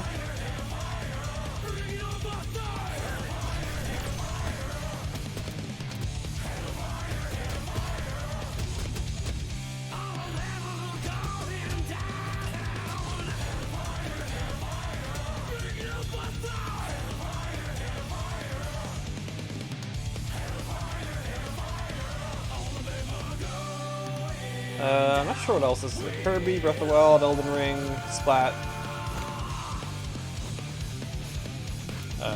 What else did I say? I don't know.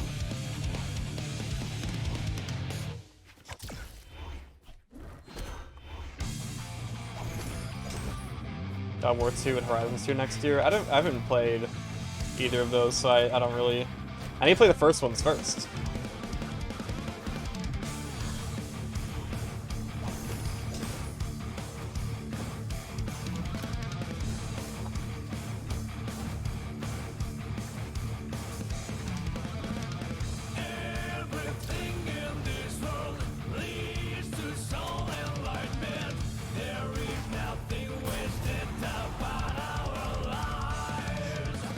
Starfield and Redfall.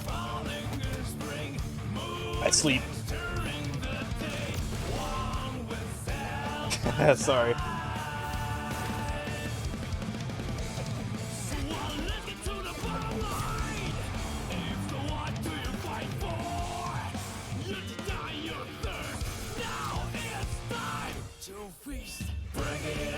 How dare you?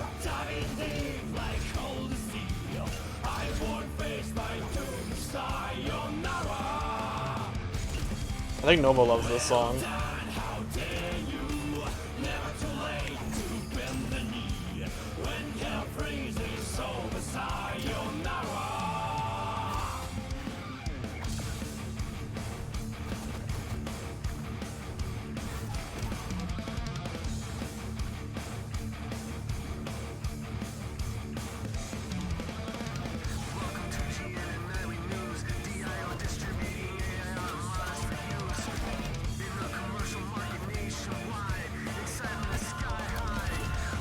Oh shit.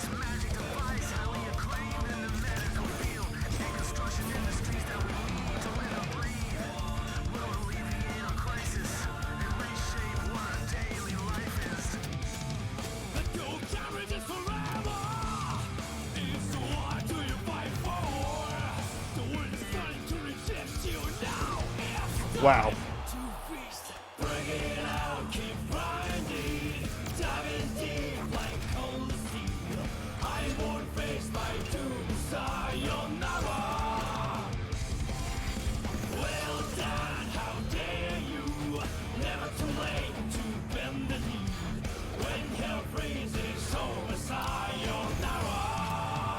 Whoa.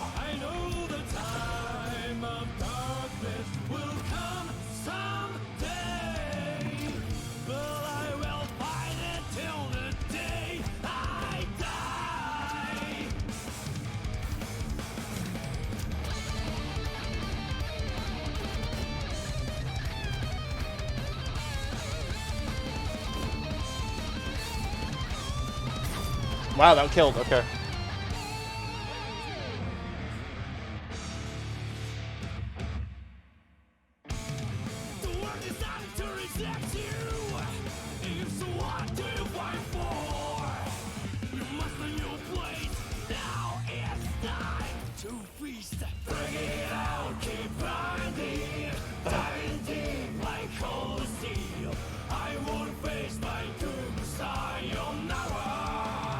Saints Row reboots the same day as Elden Ring.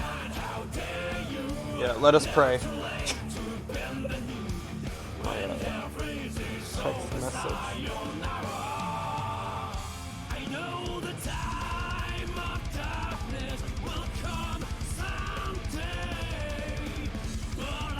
Oh yeah, the playdate got delayed. Sad.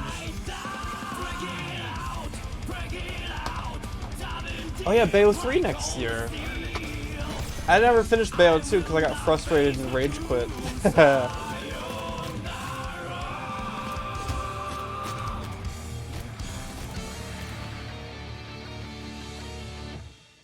Oh, you know what? Mario Rabbids 2, that's my most anticipated right now.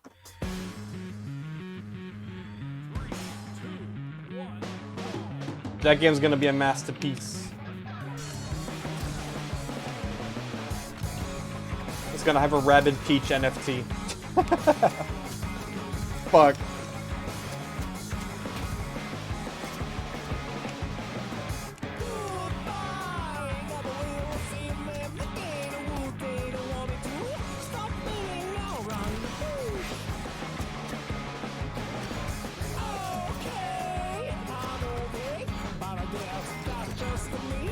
Whose theme is this?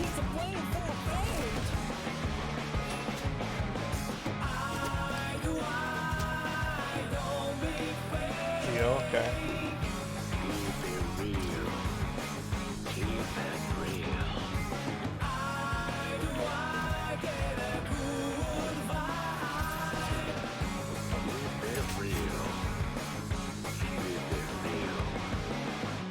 Oh, I had a fucking air dodge. Damn it.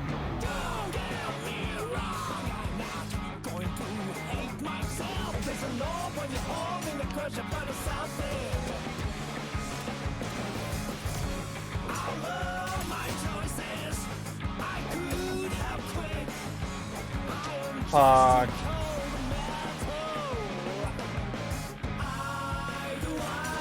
Look at him.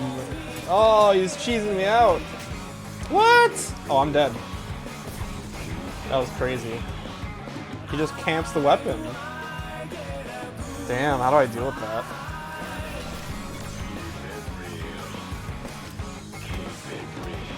Keep it real. I wanna just be a free girl with a brutish impulse. Free girl, the silent preacher. Watch out, keep your hands up. Don't make a big deal out of me. Free girl, don't be curious about me. I don't want you to get hurt. Watch out, keep your hands up. Don't make a big deal out of me.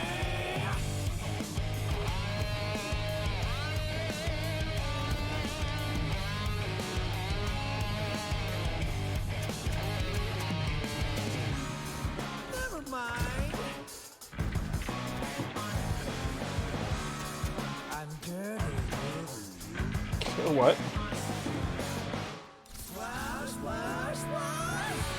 What the fuck? Mario movie teaser trailer. That'd be cool. I don't really expect movie trailers till like 2 months before they come out, honestly.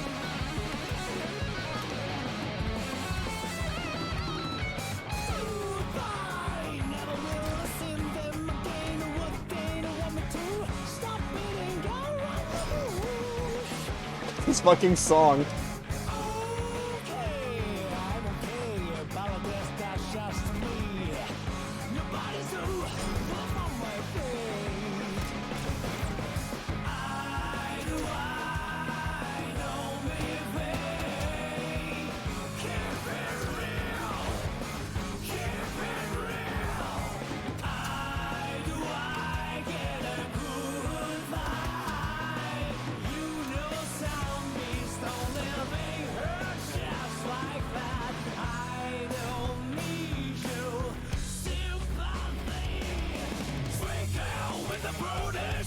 Ooh, got him.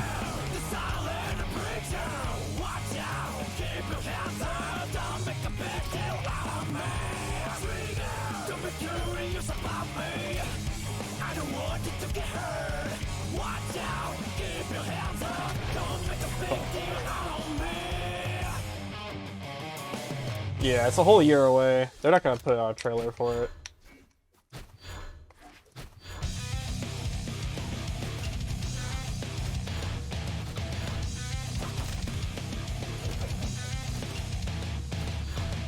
Sonic Movie 2 is next year. That could be at the Game Awards. Or another Uncharted trailer, or like a trailer for the Last of Us HBO show. I could see something like that.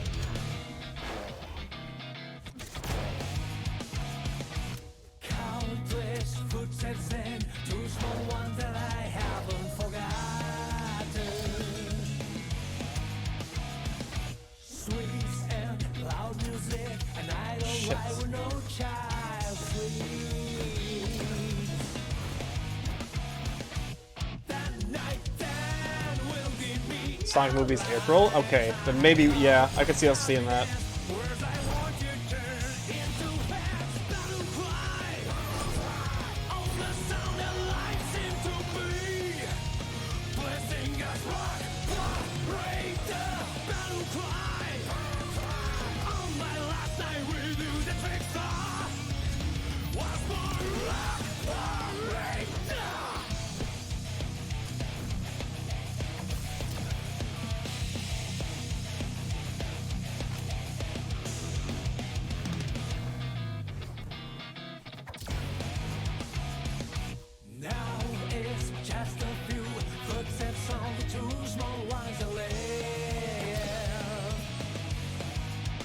I hope the Disney Plus show has a similar vibe to the manga.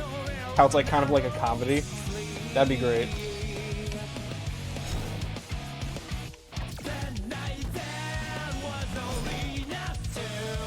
Damn it. Wow, that killed.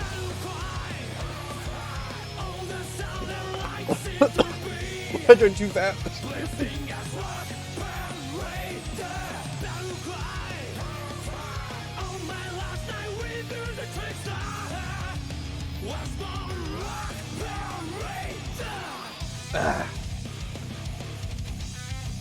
Is that still like a big rumor, the Kingdom Hearts show?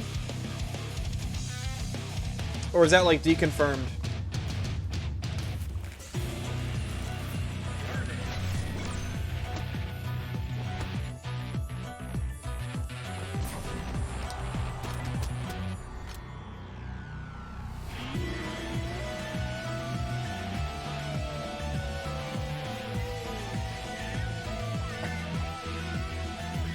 I mean, Disney said Sora's a very important character to them, but they sure as hell don't show it ever.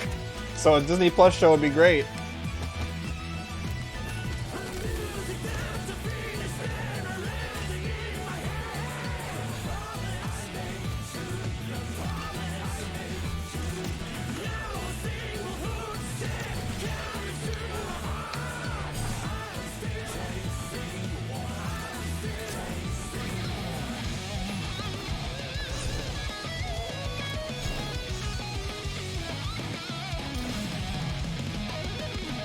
I think an actual Cage 3 FM is possible? No. Remind is FM.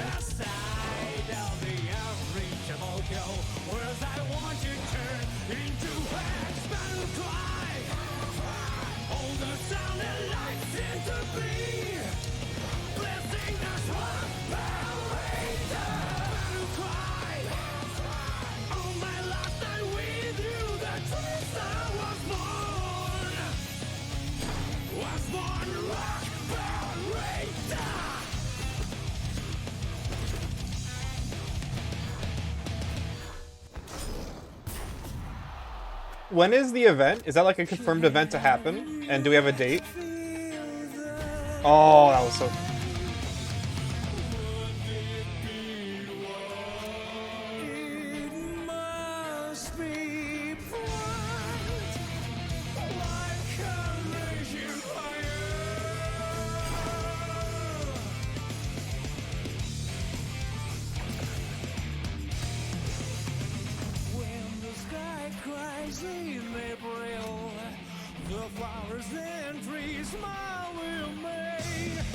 Alright, bye, dude. It's a confirmed event, but we don't have a date yet. Okay. When is KH anniversary? Maybe it'll be on the anniversary. Please don't say, like, November.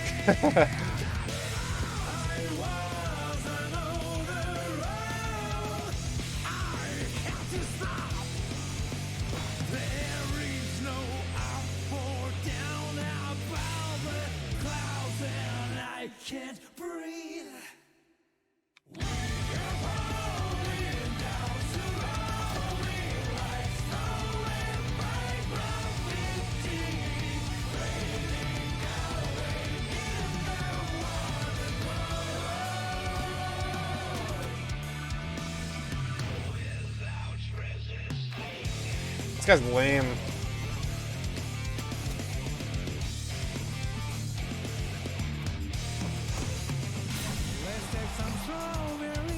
Next year around February, March. Alright, cool. Hopefully it's on the anniversary.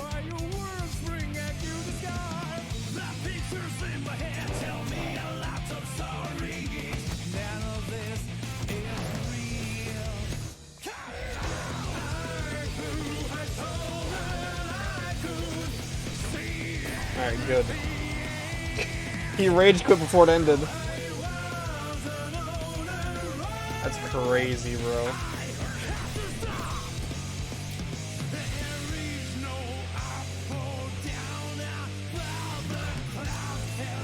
We see the exact date of the anniversary.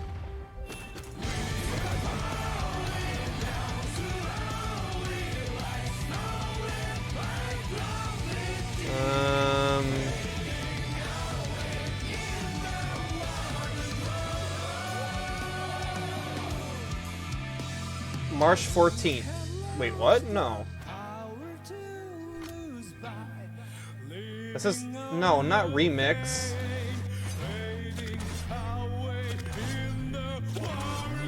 March 28th. Okay.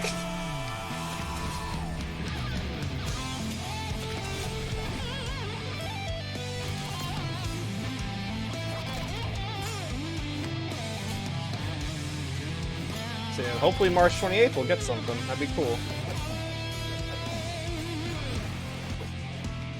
I mean, what do you expect?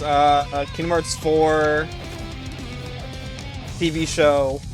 I mean, that right there is like, I don't need anything else. But I feel like that, like, 3, if you're doing like an anniversary event, unless like you have a lot to show for one of them, I think like 3 is a pretty solid thing to show. Maybe like product. Can we have some product? Can I have some product, please?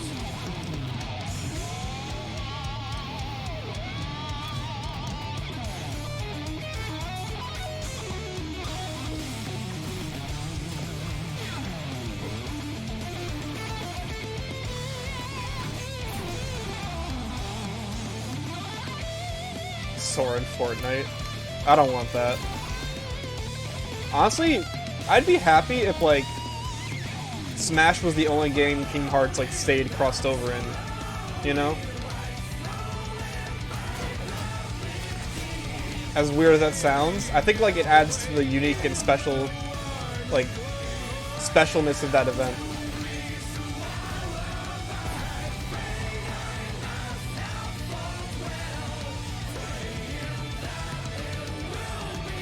Maybe like a little spin-off, that'd be cool.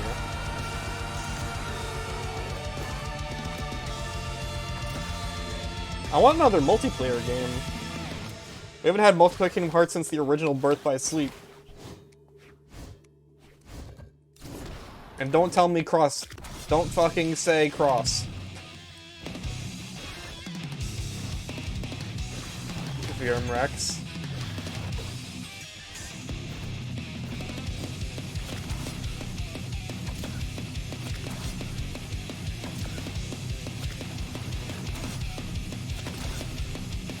What is this matchup? What the fuck is happening? He's just spamming down smash.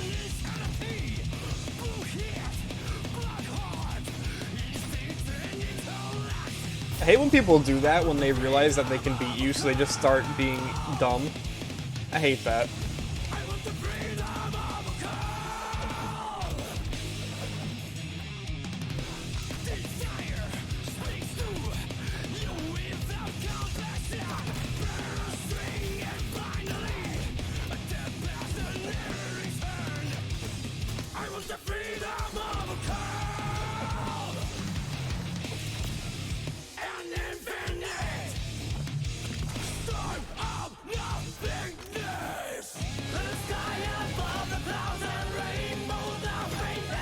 I'm dead.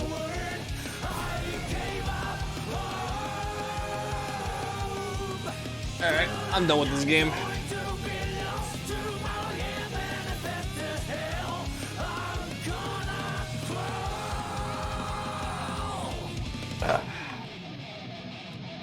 Let's play some Smash though.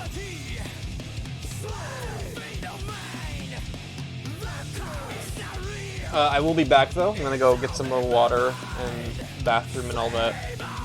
So I will be back. Do you want to leave it on Strive or do you want a different thing?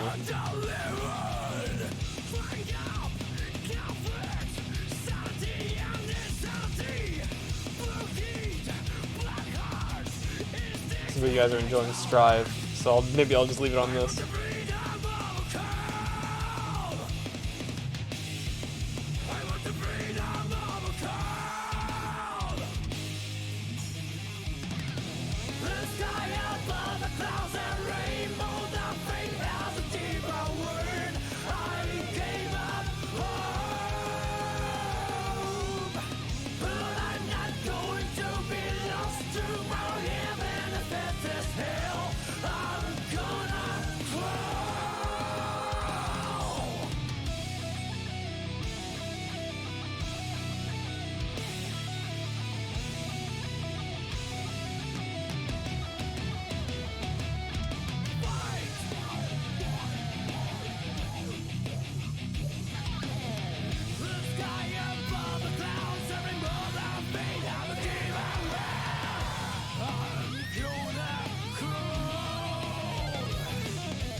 Going to be lost to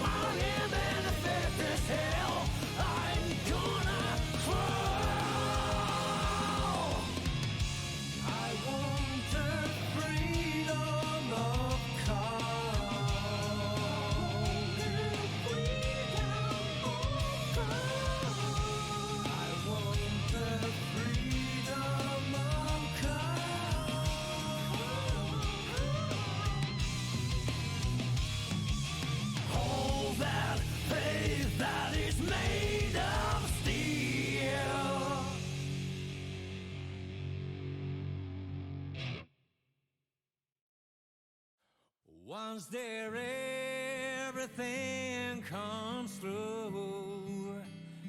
I've heard of such a dreamy place. Do you think my broken wings will heal? Hope so, 'cause I can't fly well. I wonder if this rain will stop one day. Someone's been crying all along. No worries, there's only one road, so I can't get lost. All I have to do is walk. Placed by the name of heaven, the promised land. Everyone is awaiting in a very long line. Placed by the name of heaven, there's a comfort in that. I don't hesitate, just be guided.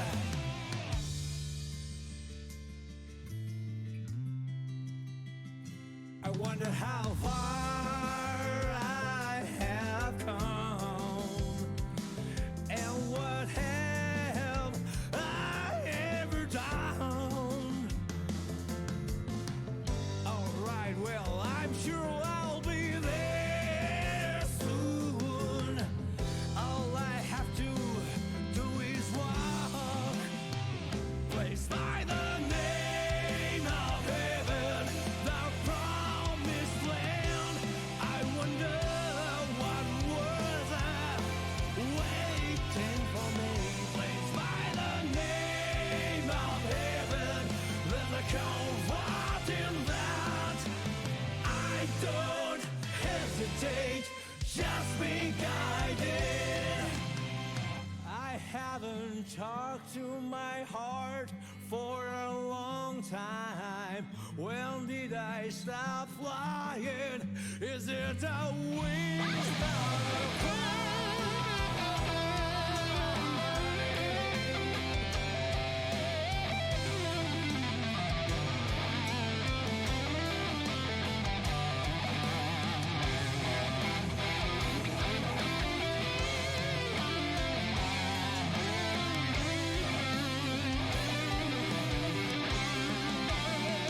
Placed by the name of heaven, the promised land. Can I find myself again in that life? Placed by the name of heaven, there's a comfort in that. Freedom in my hands means that I can get by the name of heaven. Wings, I'm sorry, I may sacrifice, but I should have known the name of heaven.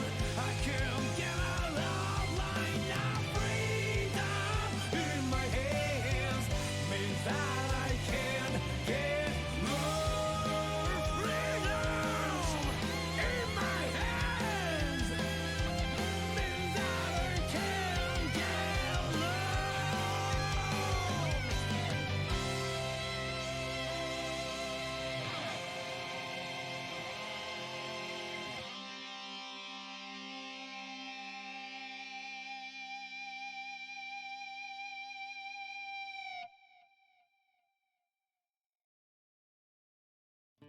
Your head touching me. What do you want to know? It's just beautiful. It's just beautiful. Your eyes reflecting me. What do you wish for? 'Cause I want to know you. So let's talk about you.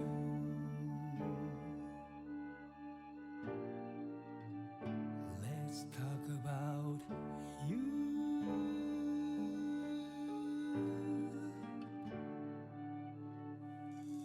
Your arms holding me, you lost. It's just beautiful. It's just beautiful. Your voice comes to me like crystal clear water. I never want to forget you.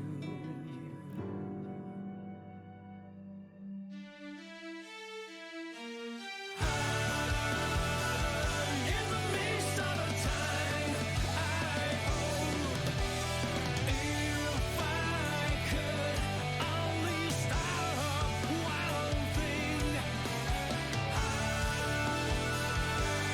want to burn all of you in my heart.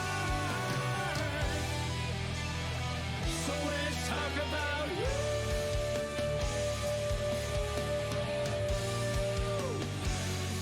Talk about you.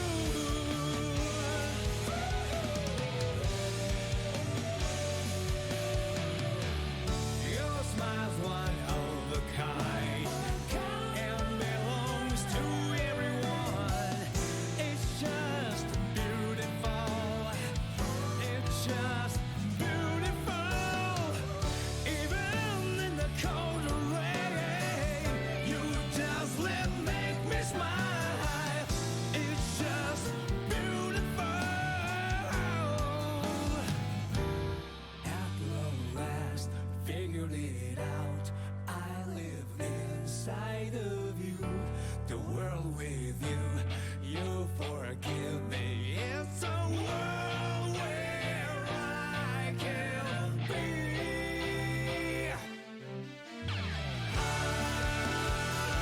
In the midst of the time, I hope if I could only stop one thing, I want to burn all of you in my heart.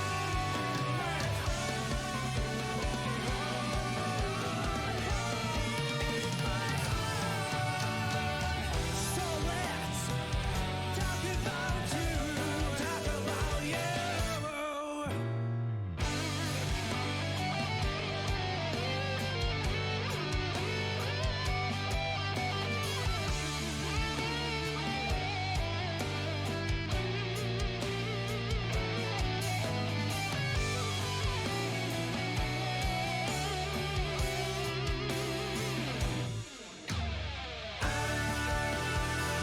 In this fading feelings, I believe if you can find one thing to hold on to,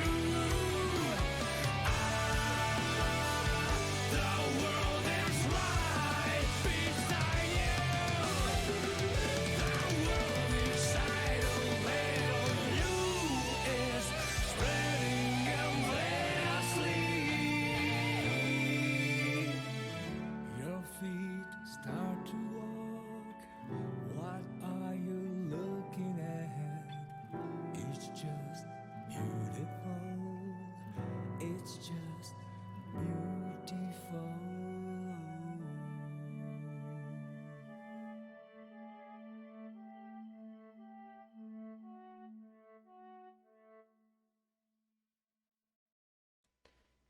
Hey, shut up. I'm back.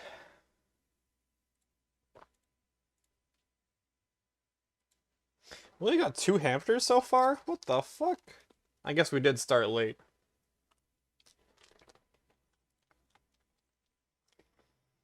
You guys see Spider-Man? You guys see Spider-Man's finally coming to the Avengers game?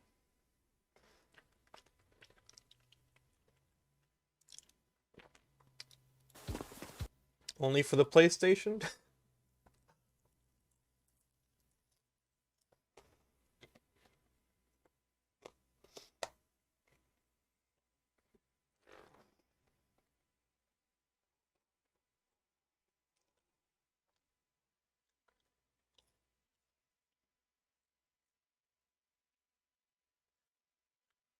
I'm gonna watch.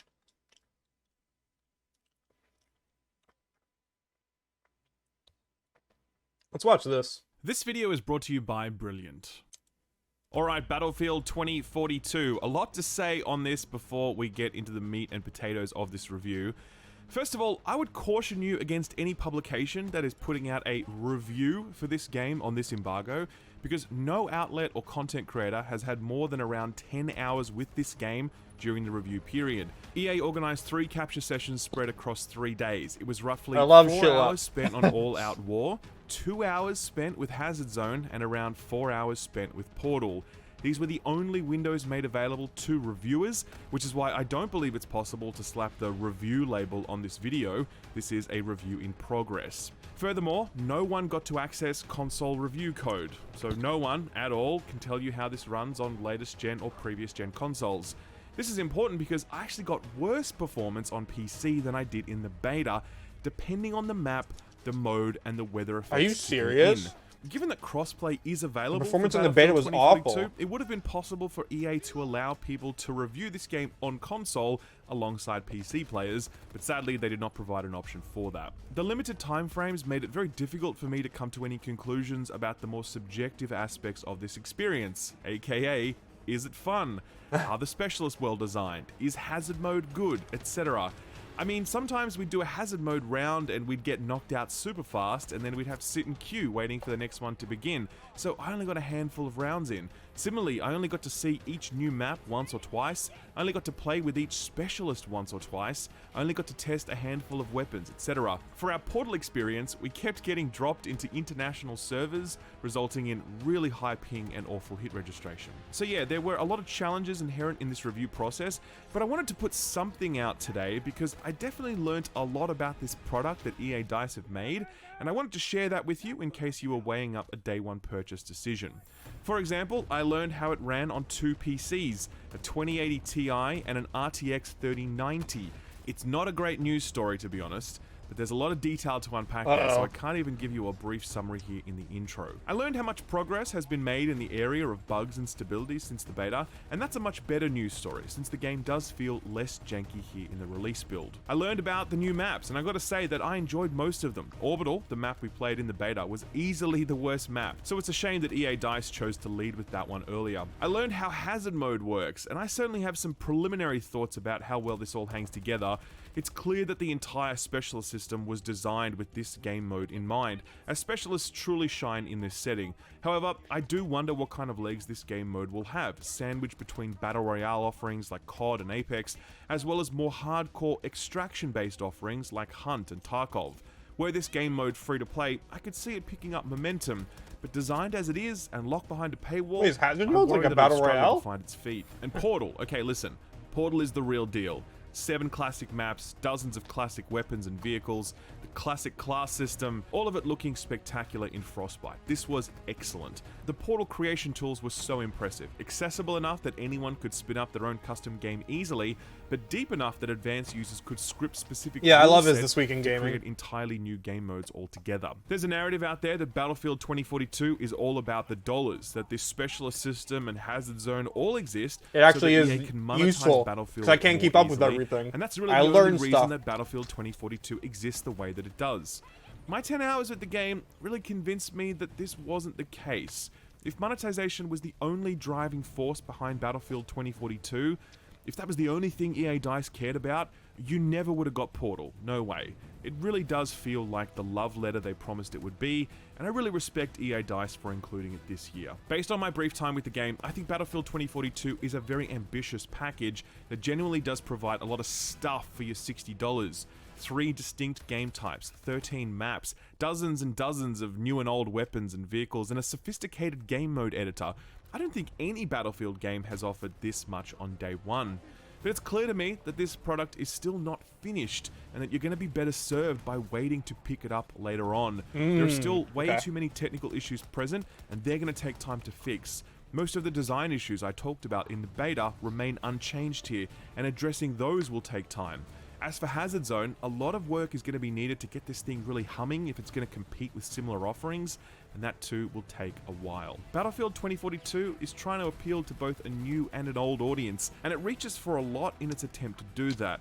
Unfortunately, EA DICE just haven't been able to wrap their arms around it all before launch, and 2042 feels like it sags under the weight of its own ambition. 12 months from now, I think this will be awesome. But right now, I think it's better to sit this one out.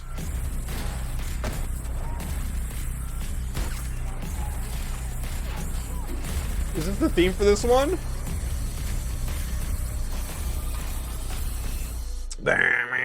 Talking about the performance of Battlefield 2042 on PC is complex because performance fluctuates wildly based on which map you're on, how many players are on that map, and what sort of weather effects are active. I tested Battlefield 2042 on 2 PCs, both of which were running at 14. Is this on Game Pass day one? Because I'm pretty sure EA Play games are on Game Pass day one. Right? So this should be 40p. Game The Pass? first was an RTX 2080 Ti with an AMD 3700X. This is, of course, a powerful PC that can handle most games well when played at 1440p ultra settings. The second PC is an RTX 3090 and an AMD 3950X.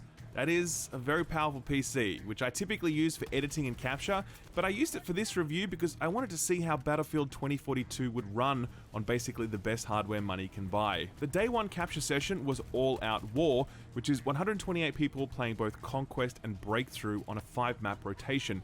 We didn't get to see the Arctic breakaway map that day. I started on the 3090 machine and it was not good. Running at 1440p, ultra settings, DLSS off, ray tracing off, I was generally sitting at around 70 to 80 FPS with regular frame drops down to around 50 FPS. Ooh. You might say, well, you hit 60 FPS, what's the problem? Well, firstly, this computer is pretty damn powerful, and not being able to hit at least 100 FPS is kind of a problem. Secondly, much like the beta, it was the inconsistency of the frame rate that was the major concern. If I was getting a solid 70 FPS, I could probably live with that, but the fluctuations made the whole thing feel so slippery. Gunplay in this game mode feels significantly worse than gunplay in other game modes because the performance is so sloppy, a topic we'll come back to later. I worked hard to improve the frame rate. The first step was to alter my settings. What I learned was that dropping settings would significantly reduce how good the game looked, but would only marginally increase performance. At 1440p, DLSS off, ray tracing off, and low settings, I was getting an average of around 90 frames a second on an RTX 3090. That is not good. My next test was to see what sort of uplift DLSS would provide here, since that was absent in the beta build, and DLSS can provide a really big increase. I mean, in games like Guardians of the Galaxy or Outriders or Control, DLSS can almost double your frame rate. Here though, in Battlefield 2042, it does basically nothing. Running at 1440p, ultra settings, DLSS set to performance, ray tracing off, I got a slight increase in frame rate, moving from an average of 70 frames up to around about 80. I didn't notice any more stability. More detailed analysis will reveal the exact numbers behind all of this, but from my perspective, DLSS did not have an appreciable impact on average frame rate or stability, which was a real bummer. I also tried to use the ultra performance mode for DLSS just to see what it would do, but this is not meant to be used at 1440p. It's meant to be used at 8K resolution, which is why it's essentially unusable here, because it creates far too much image degradation. Next up is ray tracing. Battlefield 2042 does come with ray traced ambient occlusion, providing more accurate fill lighting. I'm going to say that this feature is dead on arrival, at least it was for me. Turning it on with DLSS off tanked my frame rate down to like less than 50 frames a second, and it would drop as low as 35 sometimes. Turning DLSS on to auto seemed to push DLSS to the ultra performance setting, since I was noticing the same image degradation I was getting earlier. This tells me that DLSS knew that the system was struggling, so it threw absolutely everything at it to try and get the frame rate up. When I set DLSS to performance, ray tracing on, I still could not crack 60 frames a second. Turning all other settings to low made no difference, by the way. I could not get above 60 frames a second with ray tracing enabled no matter what I did on an RTX 3090. So long story short, top of the line hardware, 1440p, ultra settings, it's capping at around 80 FPS. with regular frame drops, DLSS makes no difference, and ray tracing is essentially unusable. I was so stunned by these results that I went and checked with other people on similar hardware, and they too reported similar Yeah, the findings. game should have been delayed to I even saw people 2040s posting too. in the tech support channel in the Discord we were using, and they were experiencing the same stuff I was. At the same time, I spoke to a few people who were reporting really solid performance when playing at 1080p or on older GPUs like the 10 series. This lines up with what I noticed in the beta, which is that Battlefield 2042 seems to be better optimized for low-end hardware at this point. So as I said, I tested this on an RTX 2080 Ti as well. Basically everything I said about the 3090 performance you can apply to the 2080 as well, just subtract around 10 frames a second. Frame rates are still low and inconsistent, DLSS does nothing, and ray tracing is unusable. In fact, I think I was getting around 25 frames a second when I was using ray tracing on the 2080 Ti. This was useful data to me because it told me that there probably wasn't anything wrong with my 3090 setup, and that the problem was with Battlefield itself. So obviously this performance sucks, but here's where it gets complicated. Day 2 was Hazard Zone. This mode is capped at 32 players on PC. This runs beautifully. On the 3090, I was sitting at an average of around 110 frames a second, and it was pretty solidly locked there. Sure, I would have liked to have gotten more frames, but I'm not going to complain at that point because 100 plus is fine. But more importantly, it was consistent. This game as a whole felt better to play in this game mode. Nice. Gunplay felt substantially better here because performance was so vastly improved. I had similar findings on day 3 where we tested out Portal. There we were playing game modes capped at around 64 players, and we were playing on older maps that were less graphically dense like El Alamein. I was generally sitting at around 100 frames during these sessions, even when the action was thickest. Clearly the 128 player count, the random weather effects, and the more detailed map design are all wreaking havoc on performance, and a huge amount of work is needed to get this thing running well.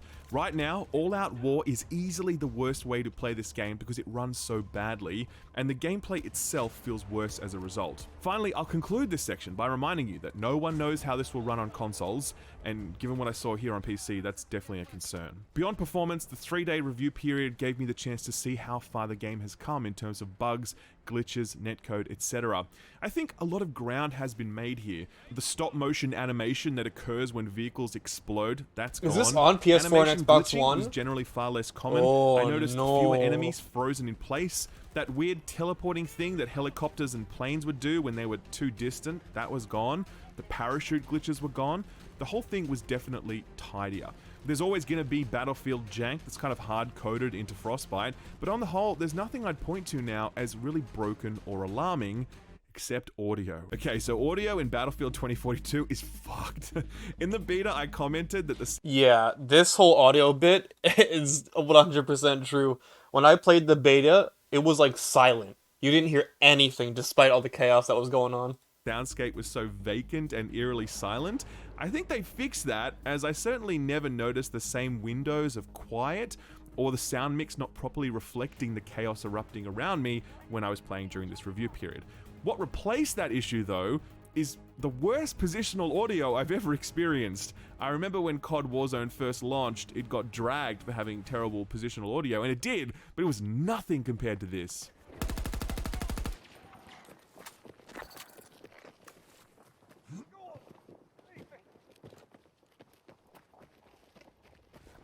The sound of gunfire and explosions and footsteps, you can't discern where things are or how far away they are based on their audio. Footsteps in particular, it constantly sounds like there's someone right next to you and you're like whipping around left and right and there's just no one there.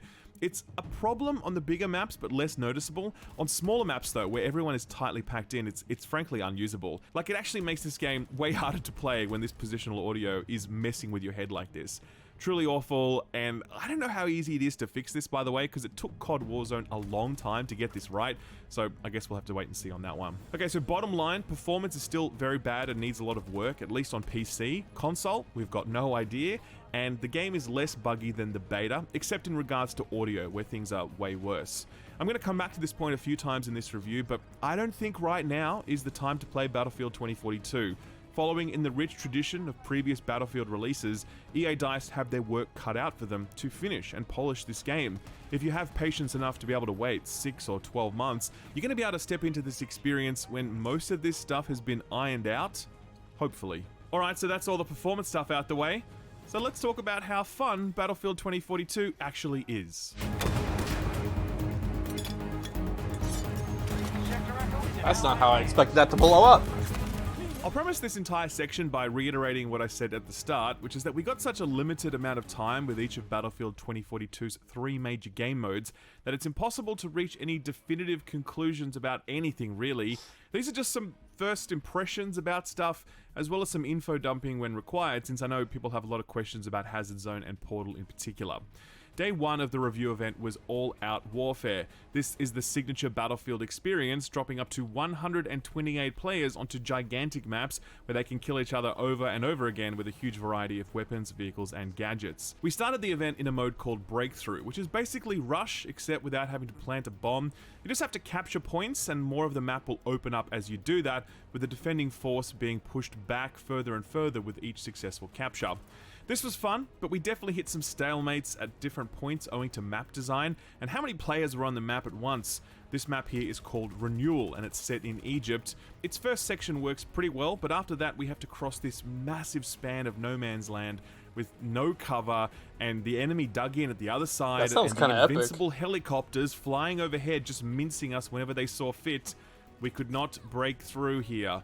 It definitely made me wonder how well this game mode is going to work, since you're essentially funneling 128 people into one spot, where Conquest would at least see that player base spread out quite a bit. It certainly didn't feel good here, but I can't say if that was because our team was bad or because the map was bad, or who knows, we didn't have enough time on it. Eventually we'd move over to Conquest and the game flowed much better there. It's exactly the same Conquest we've been playing forever, only now with way more players. I really thought about this increased player count while I played, and I asked myself, what are we getting for that? And I'm not sure that we're really getting anything. Because the maps are so large and so spread out in Conquest, you never feel like you're on the battlefield with 127 other people. It just feels kind of the same as when it was with 64 people.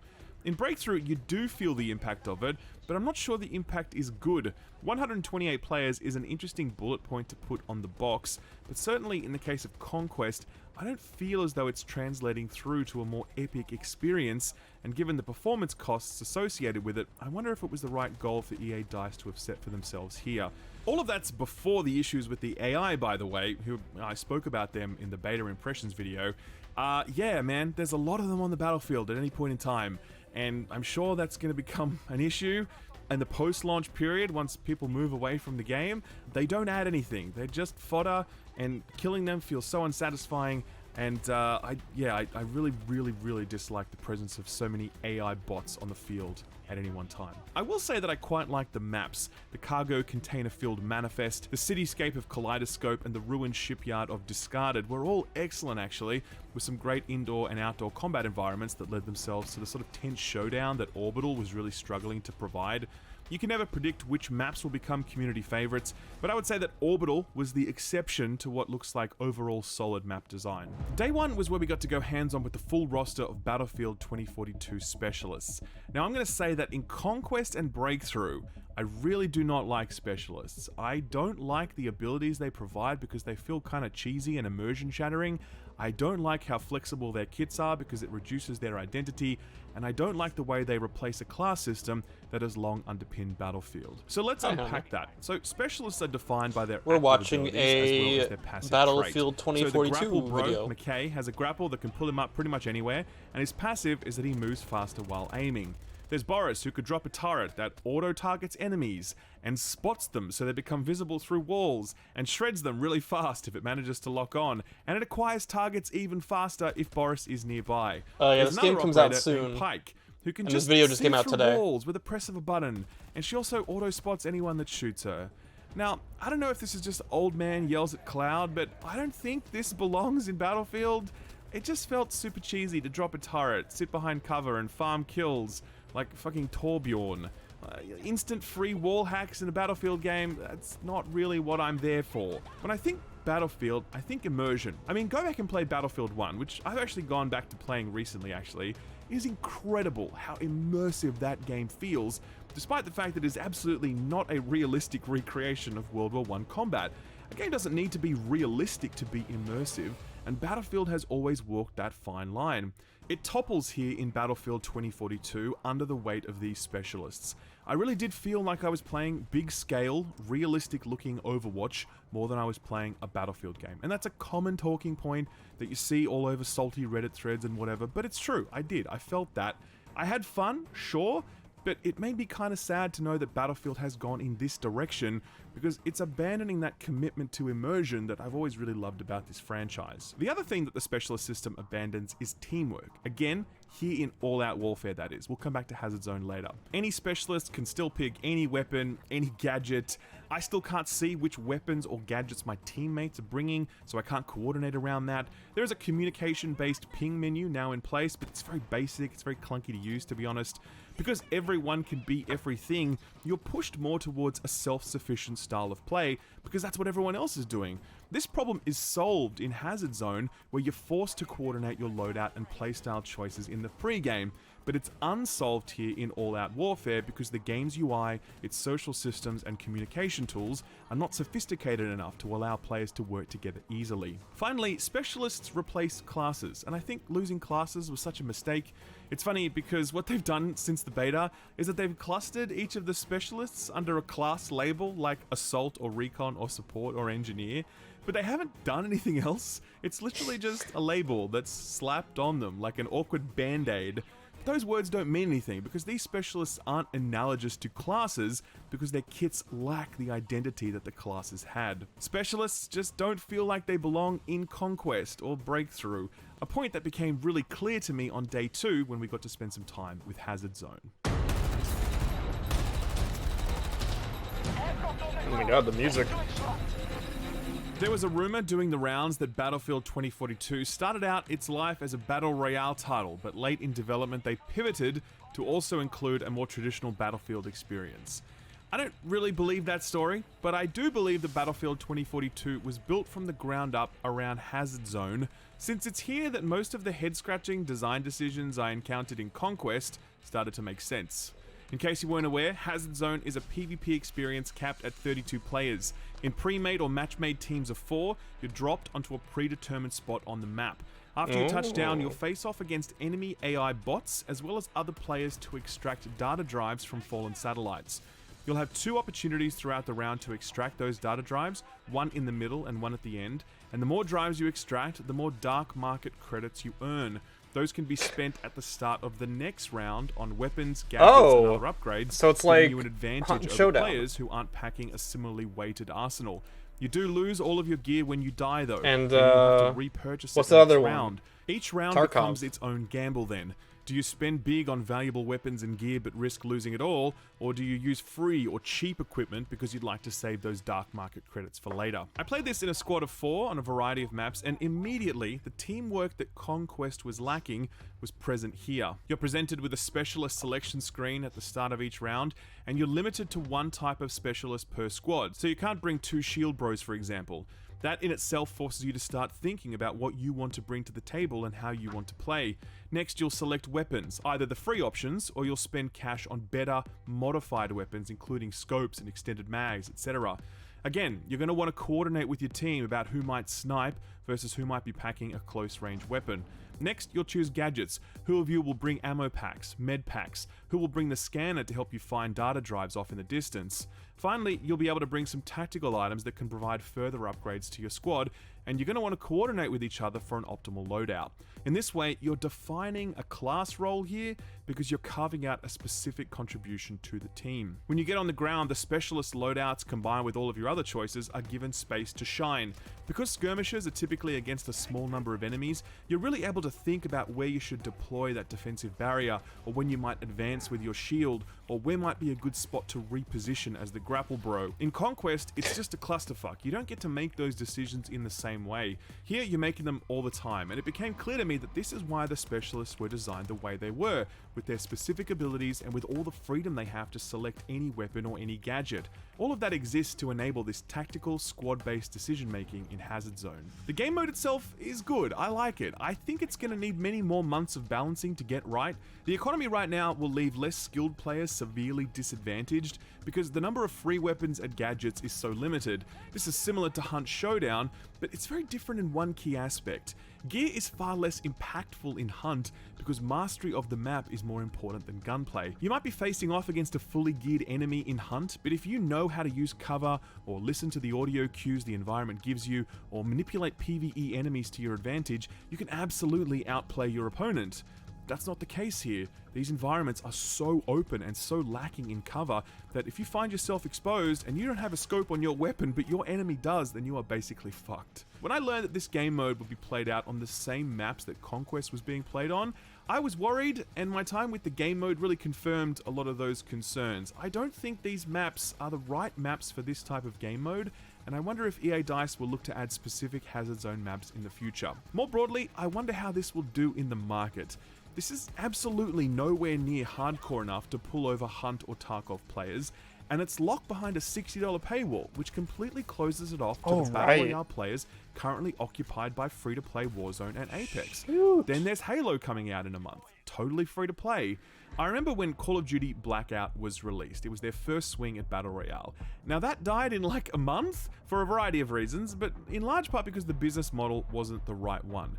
Compare that now to Warzone, which is absolutely gigantic. I think that Hazard Zone has potential, but I think that it's going to need a lot more time in players' hands before it really hits its stride, and I think that if you wait a bit, you're probably going to get it for free, because this business model, I don't think this will last. So far, I've not painted a particularly compelling picture of Battlefield 2042, but don't worry, I did save the best for last. Portal, baby! Portal 3.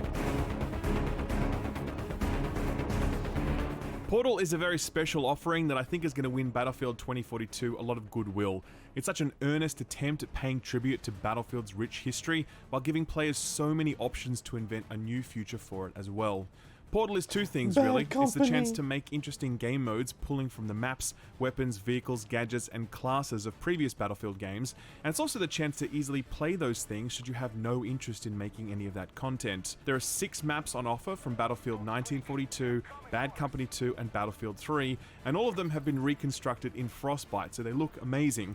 EA DICE have also said that they've made some minor improvements to these maps to make use of modern day tech and better deliver on the original intention of each map, but they didn't specify what those changes were. We started off by playing a custom game which was built in the Portal editor. It was called VIP Escort, and basically one person on the other team would be highlighted as the VIP, and we had to hunt them down. The first team to score 15 VIP kills wins. It was essentially a modified team deathmatch mode played on Arica Harbor from Battlefield Bad Company 2, and it was super fun, frustrating positional audio aside. Next, we would be walked through the impressive Portal creation tools, which exist as a web-based platform you access through your browser. There are a number of starting points for your edit, such as choosing which Battlefield game you'll be basing it on, and which maps and modes you'd like to start with, but after that you can edit a huge range of modifiers like the number of players on a team, spawn timers, movement speed, how spotting works, etc. You can also select which Battlefield classes and specialists are available to each team, and even go as granular as to pick or ban specific weapons or specific weapon mods. Same for vehicles. It was just crazy how much customization is possible here. After that, we were shown the logic editor, which allows people to create custom game rules. The developer built a game mode for us where we each spawned with one rocket, and to get a rocket back, we had to jump 5 times. So you can imagine all of these tense 1v1s where people would fire off their one rocket and then just start jumping up and down in a mad attempt to reload, and then it was boom time again. That's so weird. What the fuck? We only saw a tiny fraction of what was possible with Portal, but it was clear that these tools are so good that the sky is the limit for what the Battlefield community can do with this. Can you imagine the Battlefield friends getting their hands on this shit? That is content I would watch. The community-created ecosystem that is possible with these tools is astounding. But at a more basic level, Portal also exists as a way to just go back and play the older Battlefield games, which is what we did at the end. There are classic playlists you can hop straight into, and so we played Conquest on El Alamein and the Battle of the Bulge, and Rush on Arica Harbor. It was with the old classes and weapons and gadgets and squads that worked together to repair tanks and keep each other fed with ammo and med packs. It was the best part of the entire 3 days for me, and for others as well, because I spoke to a bunch of people and yeah, everyone loved this stuff. Battlefield 2042 is a really interesting product, and I can't think of another like it. It's simultaneously aware of its great storied history and its massive, loyal, devoted fan base, but it also seems to think that the classic Battlefield formula is no longer enough, And if Battlefield is to survive and thrive into the long term, then it needs to welcome a new type of player, one reared on Rainbow Six Siege and Overwatch and PUBG and Call of Duty and Apex. I don't know that Battlefield needed to evolve in that way. I think there is an enduring appeal to the Battlefield formula that this year's rendition of all-out warfare doesn't quite capture. I think the immersion factor is sorely lacking, as is the squad-based team play. That still exists through the magic of Portal, but it's somewhat sad to know that this classic Battlefield formula feels like it's now in DICE's rearview mirror. No one knows how this Battlefield will fare in the long term because there's so much in this package that some part of it might really click with the community and go gangbusters, while another part might completely die on the vine. Only time will tell. In the immediate though, I think it's wise to sit back and see what the answers to those questions might be. Currently, the game lacks the technical polish that would make it pleasant to play on day one, and it's clear that both All-Out Warfare and Hazard Zone still need a lot of design work put into them to help them reach their potential. Similarly, it's going to take months for the community to wrap its arms around what's possible in Portal, and for the most beloved new and old modes to establish themselves. Battlefield has a long tradition of hitting its stride 12 to 18 months after its release, and I think that remains the case here as well. Battlefield 2042 has ambition in spades, but it's going to take more time for that ambition to be fully realized. Okay. I will wait. Don't you wish this was you? Okay, maybe not exactly this, but don't you wish you had a galaxy brain and could cry? Okay, sponsor time. Alrighty. Let's I got a little bit of time left. Let's end off with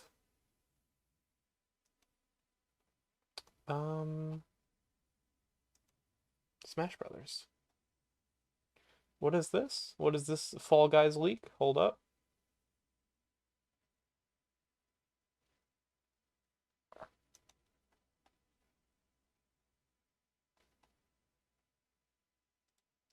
New Season 6 shows are available now, whether you're putting your bean buddies to the test in new ultra-hard extreme squads, oh my god, or want to experience a nail-biting game of Golden Goal Challenge. We have something for every bean. What the fuck?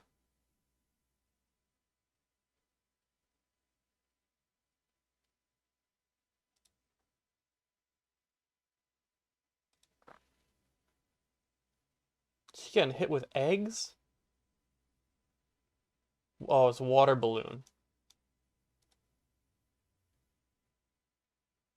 I can't show this. Ultra hard extreme squad sounds dangerous. Do you get eliminated? I don't know. I don't know how that works.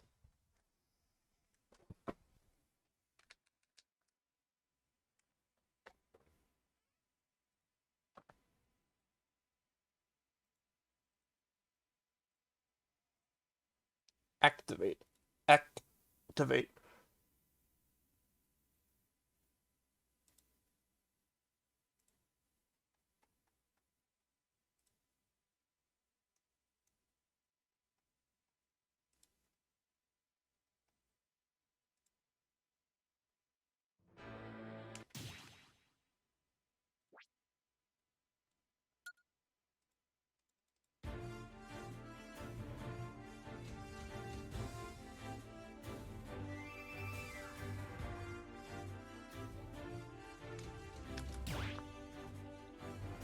Nintendo versus Challenge Cup. Are they doing another tournament? Is 1v1 up? No!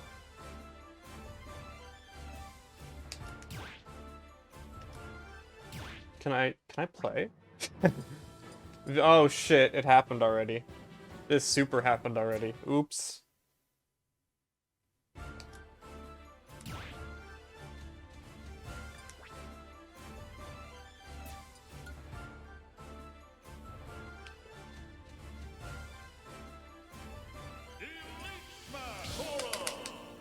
This is 4, right? Yeah, play 4.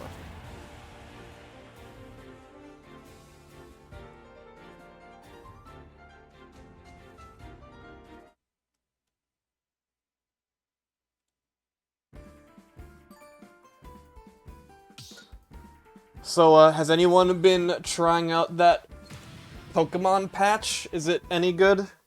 Did it save the game? I know the music's better now.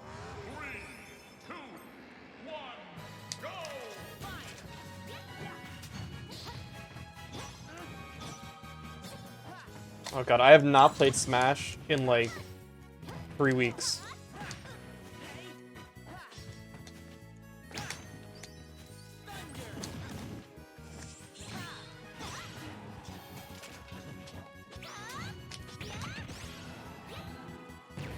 Shit.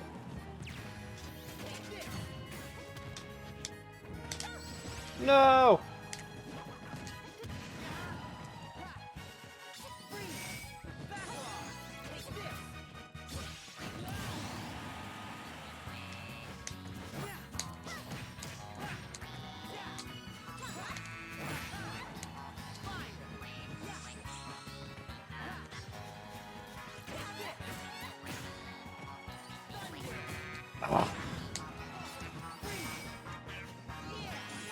I thought you would break out of it sooner.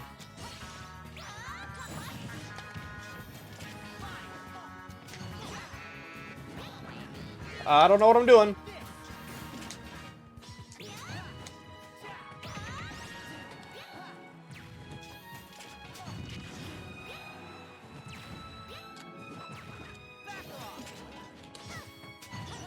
I keep fucking that up. Trying to run off and back air, but, you know, Smash Online.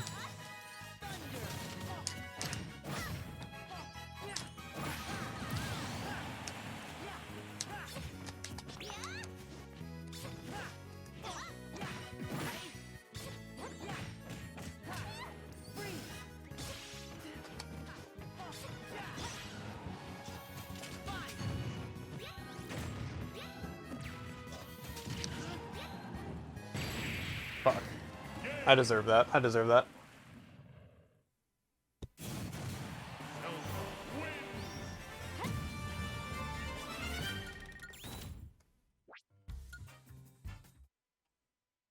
Play me again. I'm warmed up. I'm warmed up. I can do this.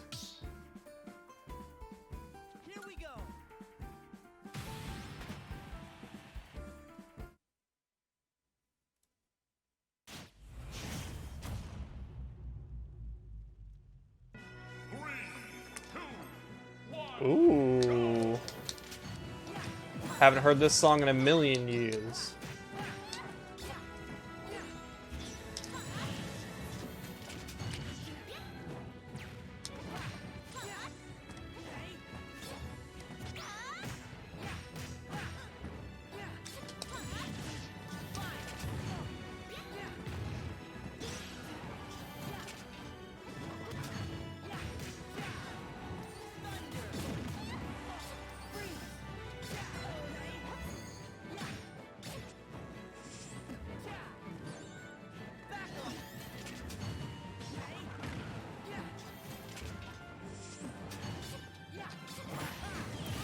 Alright, here we go, here we go, here we go. See, I'm warmed up now. I'm good.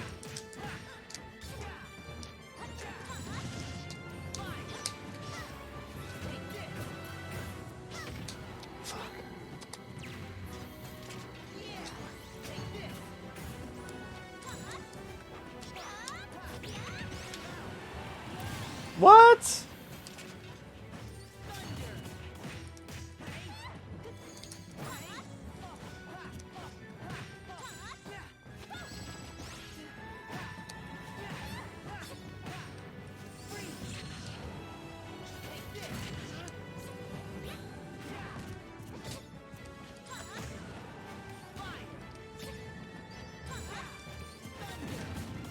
God, that move sucks.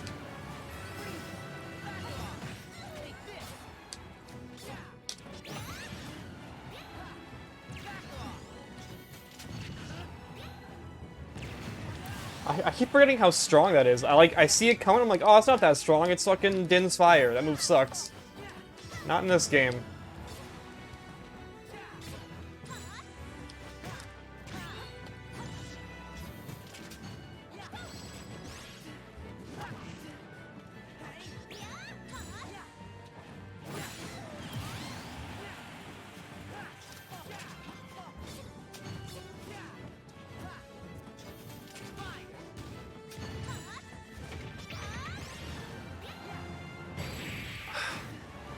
Are you serious? That killed? I was at 70.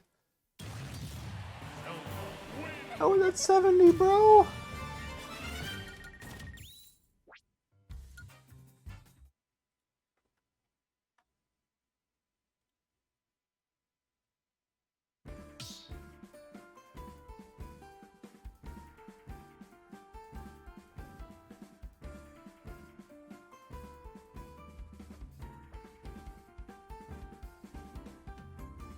Time. Here we go.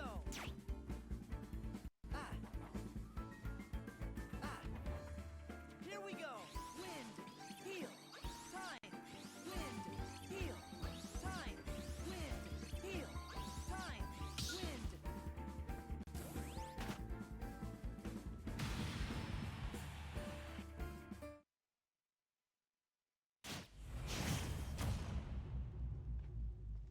If they have all this stuff in the game for Season 6 already, I wonder if that means, it could be December 1st, Season 6. I think that was one of the data mine, like, dates, but it might have been too early, but now I think it might be true.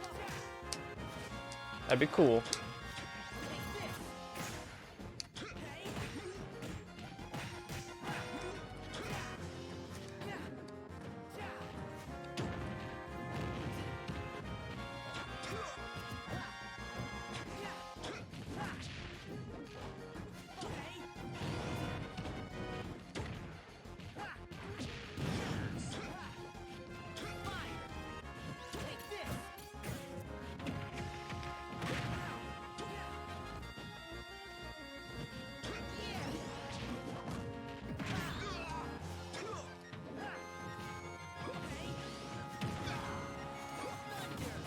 Ooh, close.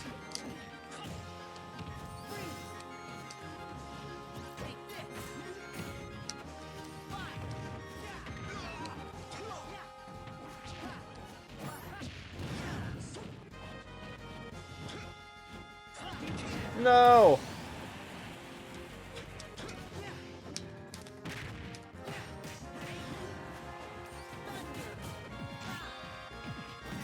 I'm spamming moves. Oh, so this connection feels awful.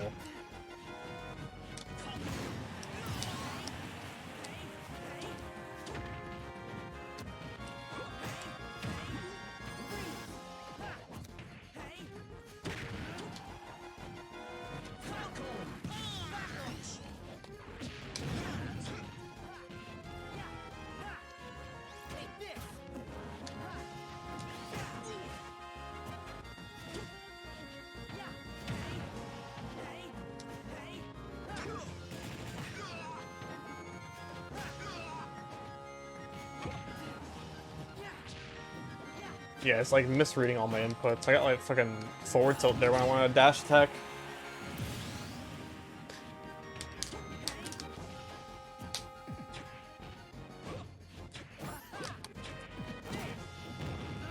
That didn't hit.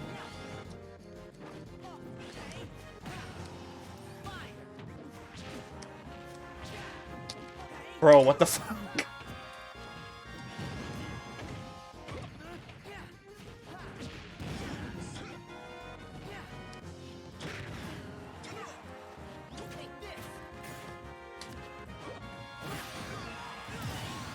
Still kind of want to win so I don't lose anything, but might not be possible. I'm too slow, yeah. I'm too slow and it's too laggy.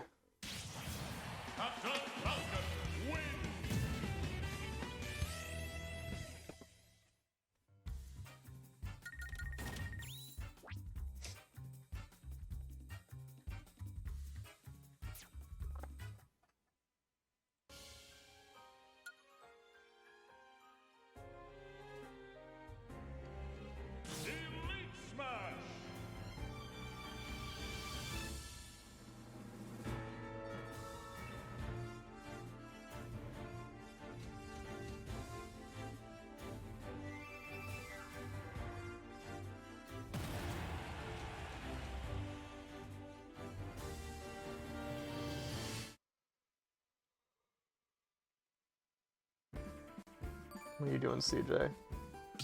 What are you doing to me? Let me change to Smash. Super. Smash British.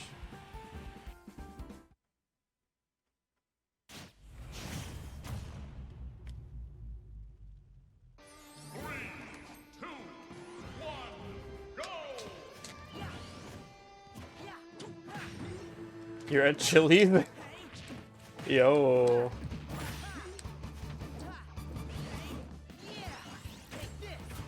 I could go into tournament mode. I could.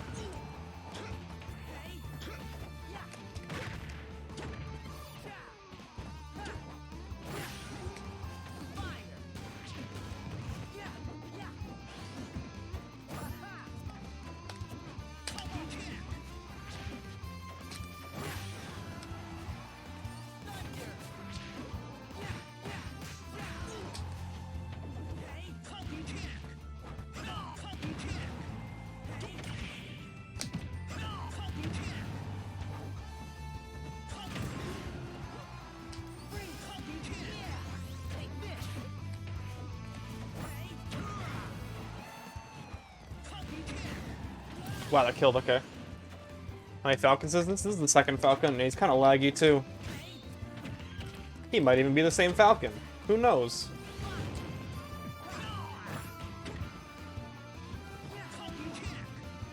Although he's playing very different, so... Probably not the same Falcon.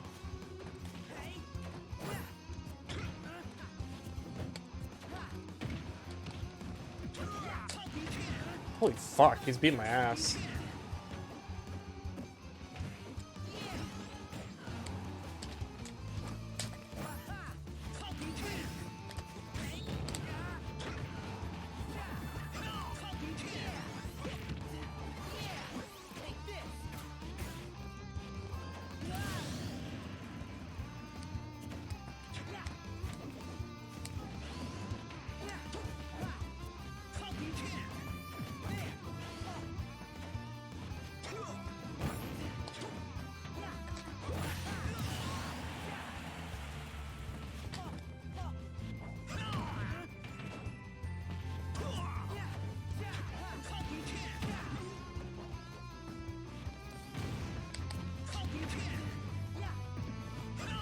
Ah, that up smash feels like shit to get hit by.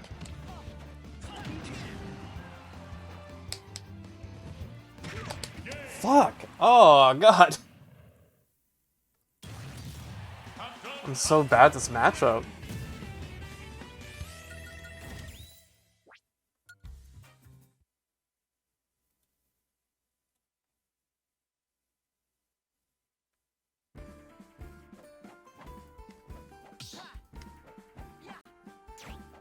And he left.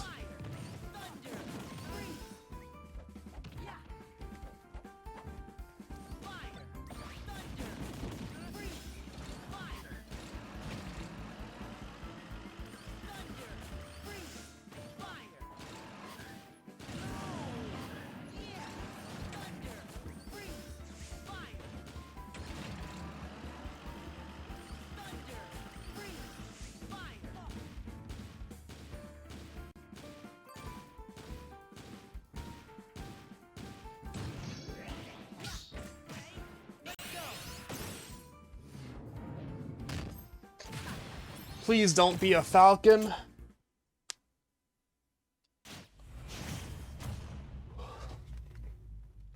think I would have preferred a Falcon.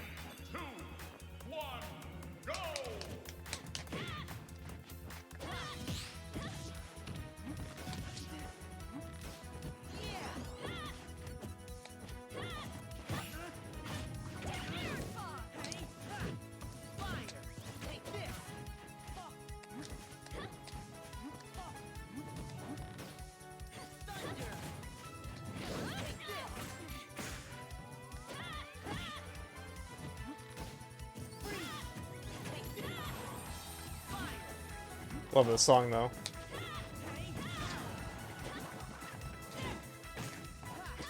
Can I get a dash attack? God damn!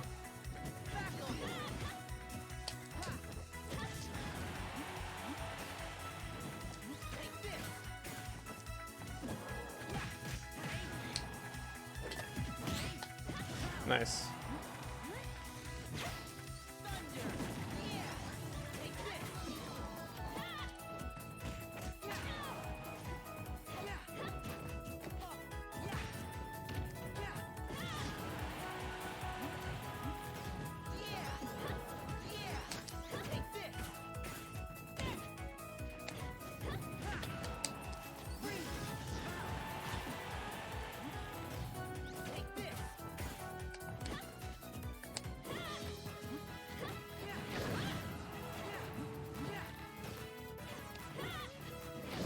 I don't like how much this person's canceling bow.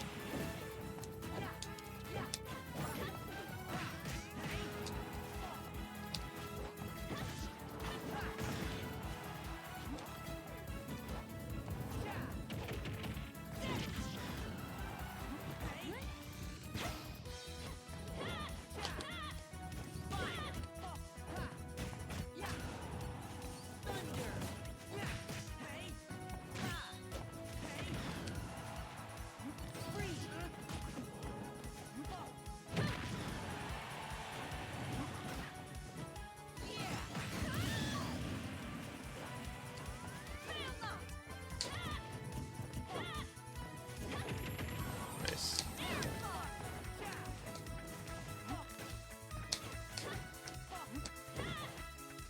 My dash essence and stuff aren't good today either.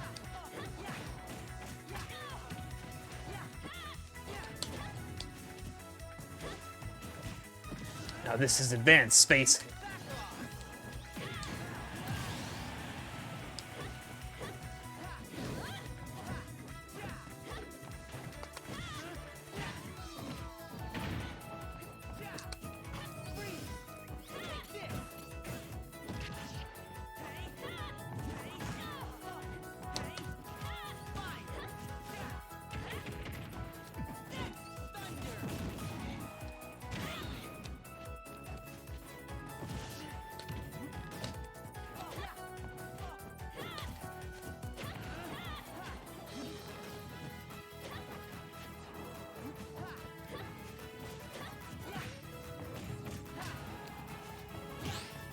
Oh, the parry! Oh, what the heck was that? That came out so fast! Each battle, a chance to grow. I'm gonna get dropped out of Elite Smash. Yeah, there it is. Fuck.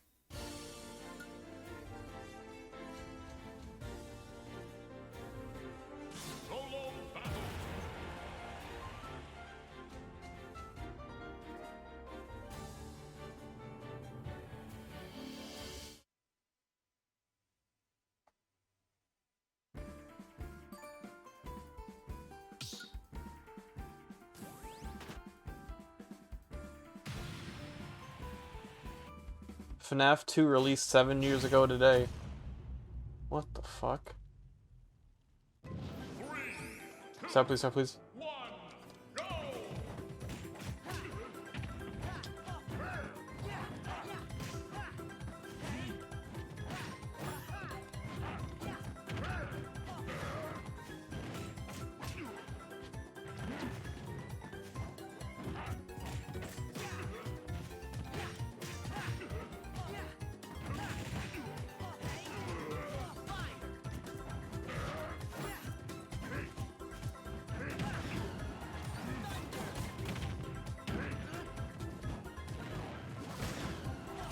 I don't understand the logic behind how, like, when does thunder go through a platform and when does it not? I don't understand.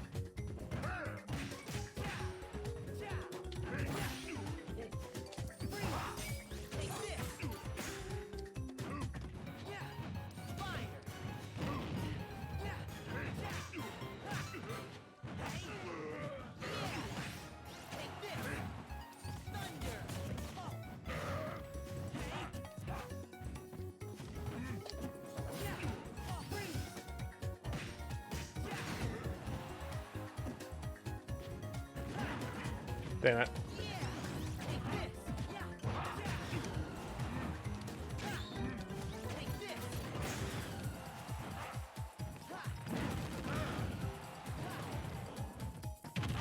Sitting on the platform and goes through it, otherwise it doesn't? Okay.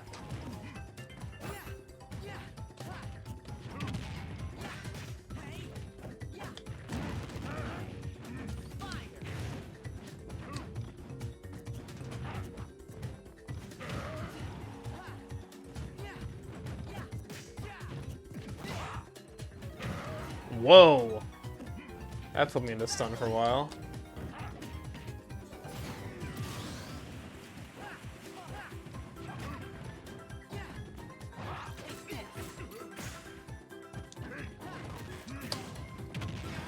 Nice.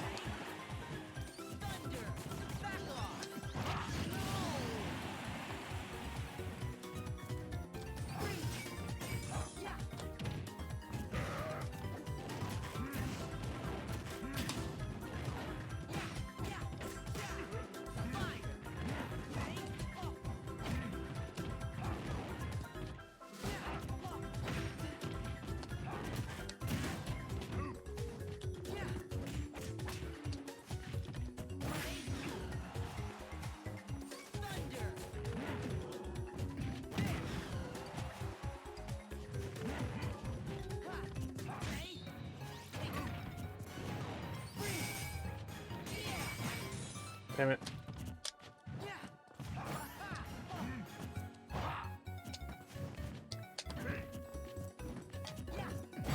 Fuck! I haven't won yet.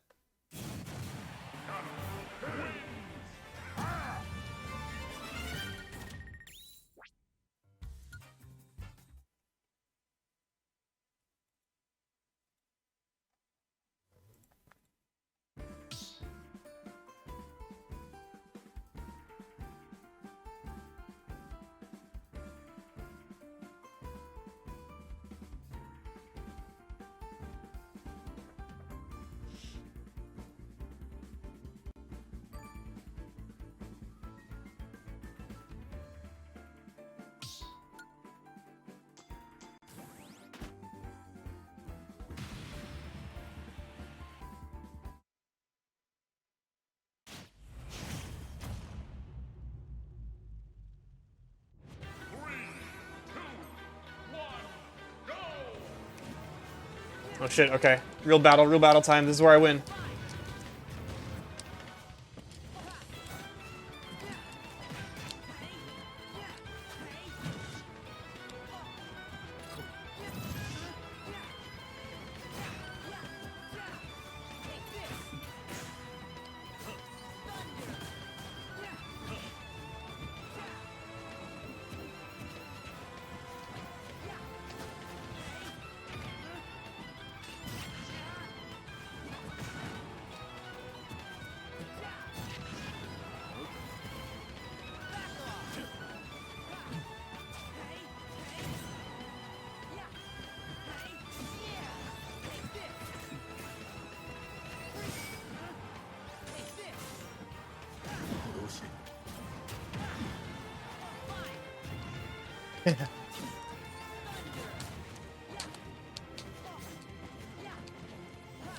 Fuck!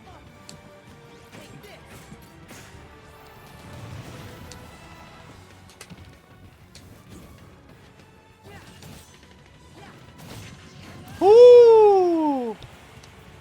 Sephiroth. Why you still have your wing, bro? You just killed me.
Go.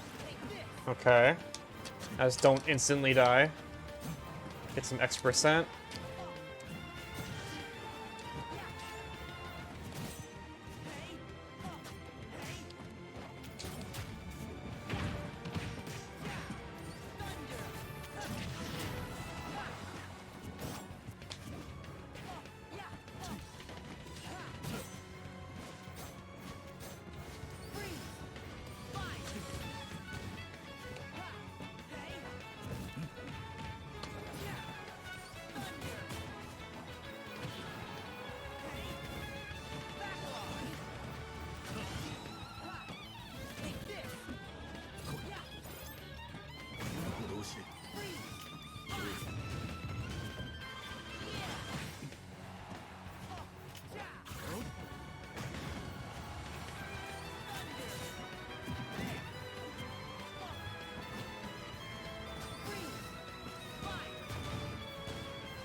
If I jumped in, maybe it would have hit.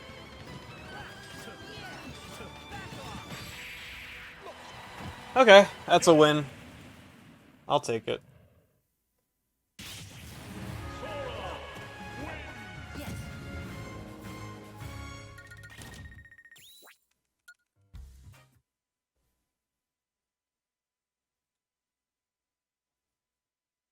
Yeah, Naruto X Fortnite is soon, yeah? It's a big collaboration. They got 4 characters. That's crazy.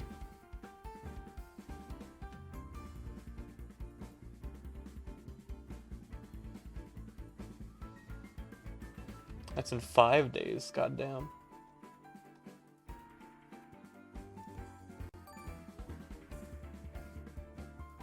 Shippuden. I wonder if they'll have alts based on their OG designs.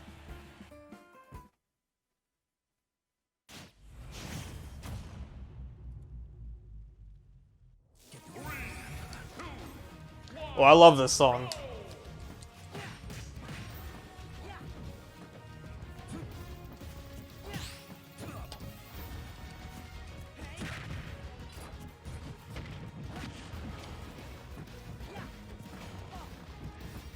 Flavor Town.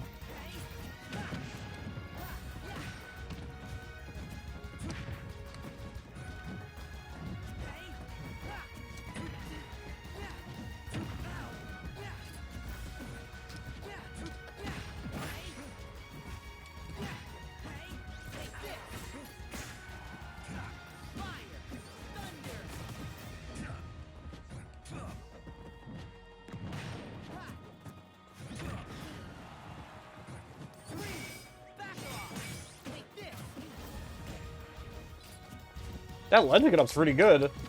That pokes real far out.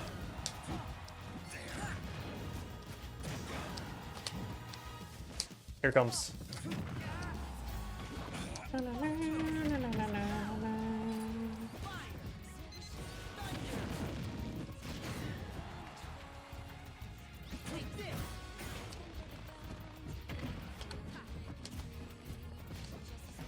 Where's the mine?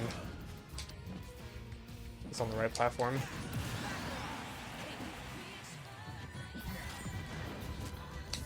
Oh, he put it on me! No! I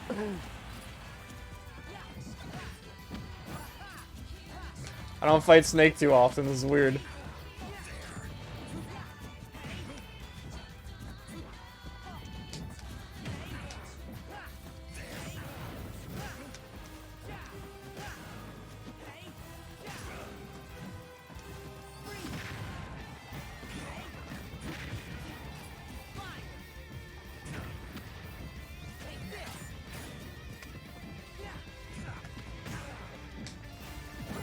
Up smash there.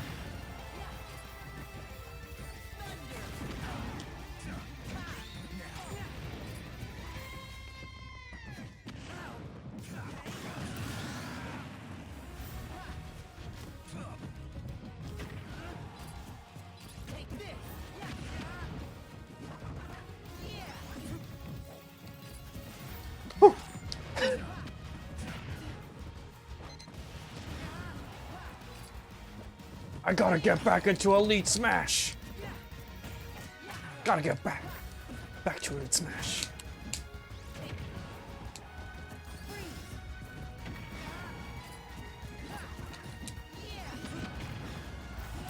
Fuck.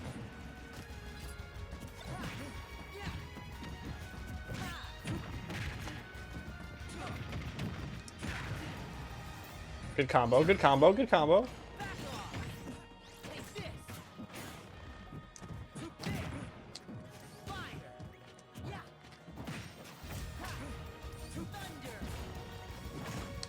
Oh, okay. I'll take those.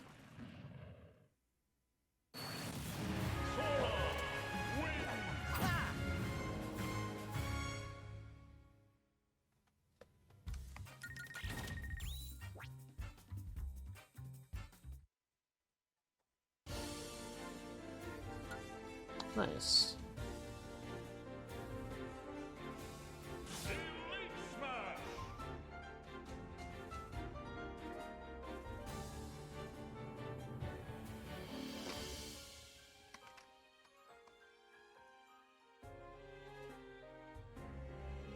Help?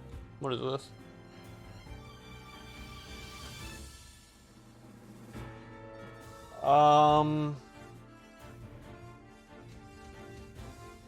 Wait, what?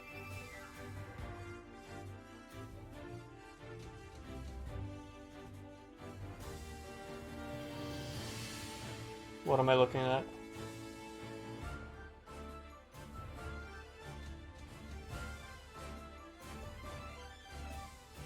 The color balance is different?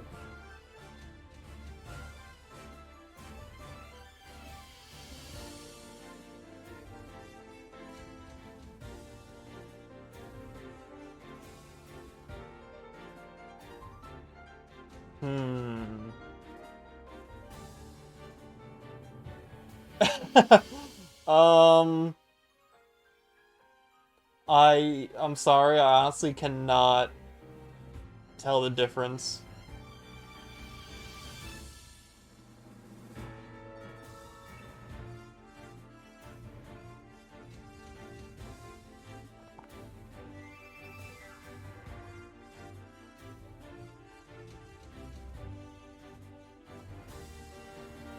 I hope that's what you were looking for.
Oh, I'm sorry.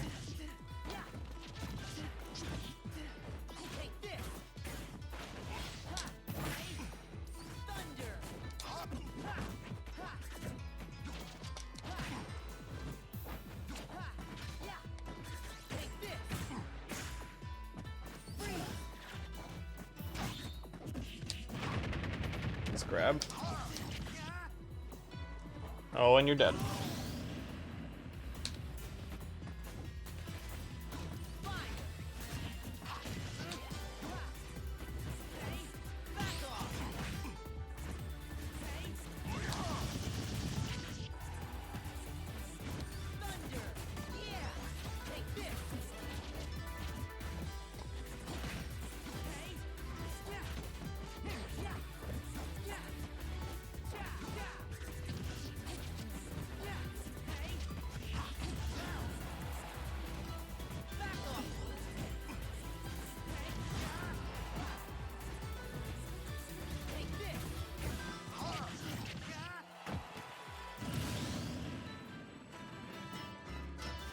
I have not done much to this guy.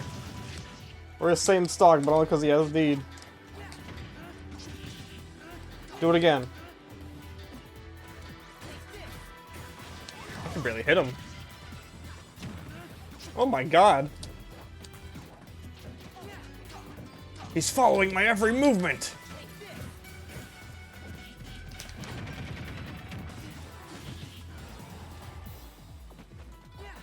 Wait, where'd my jump go? You worked out why the drawing was... Oh. The fuck? That's good you figured that out.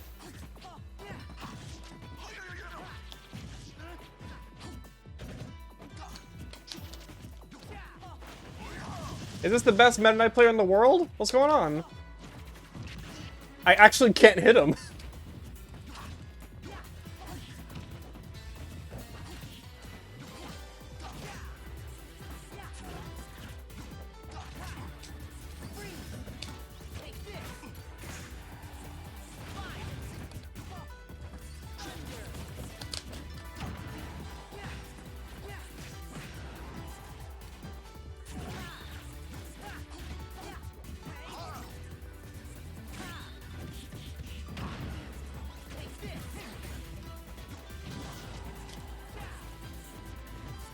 We got knocked out Elite Smash again. That's fucking crazy.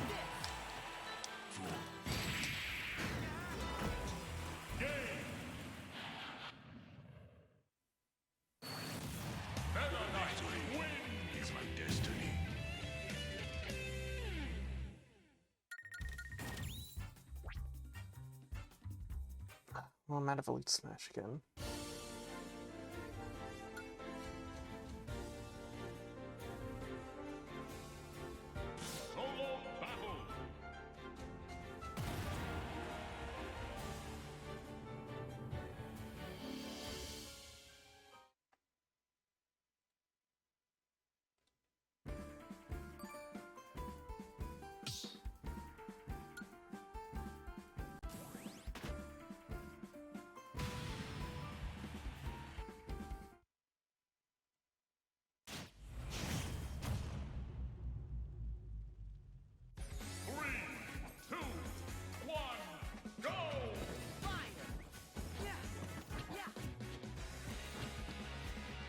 Is this Sephiroth I fought before? Smoosh? That sounds familiar. I got Terry music playing.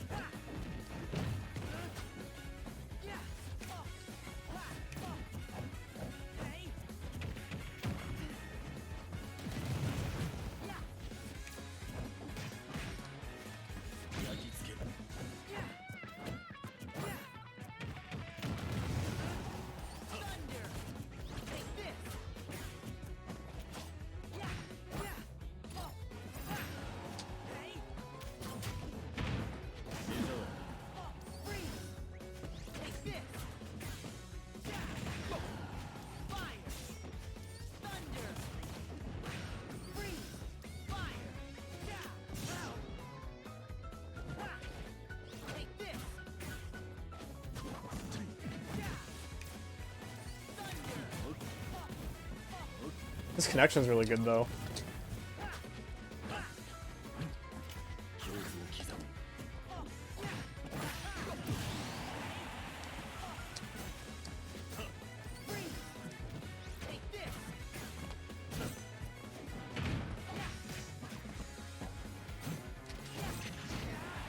Ooh,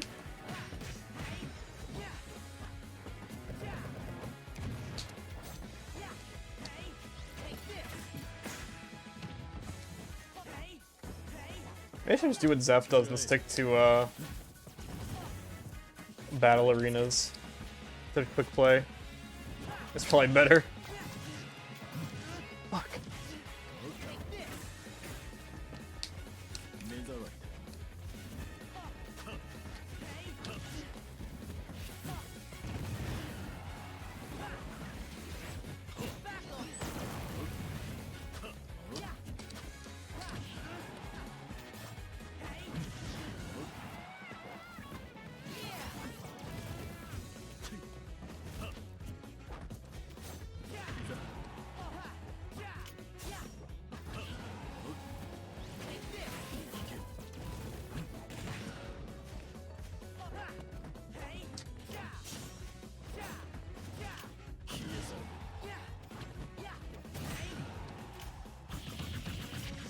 Hit this man.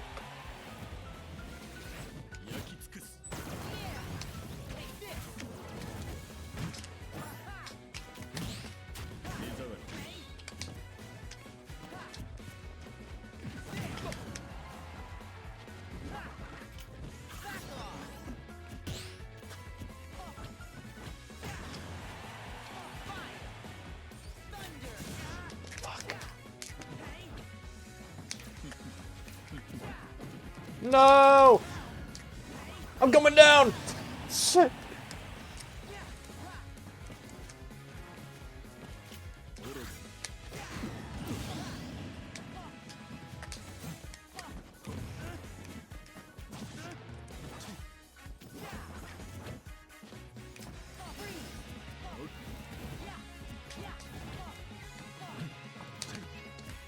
Everyone's camping me under this. All the Sephiroths camp underneath this platform. Come on.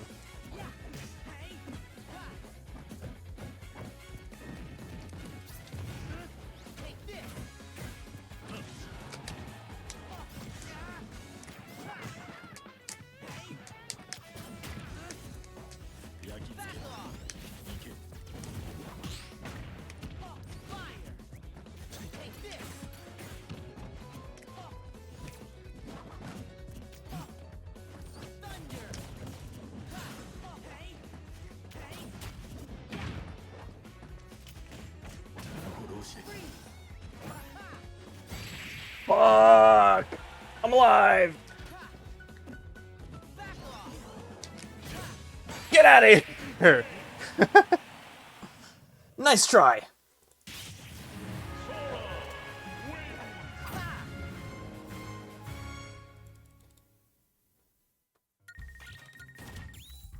Put me back in Elite Smash, thank you.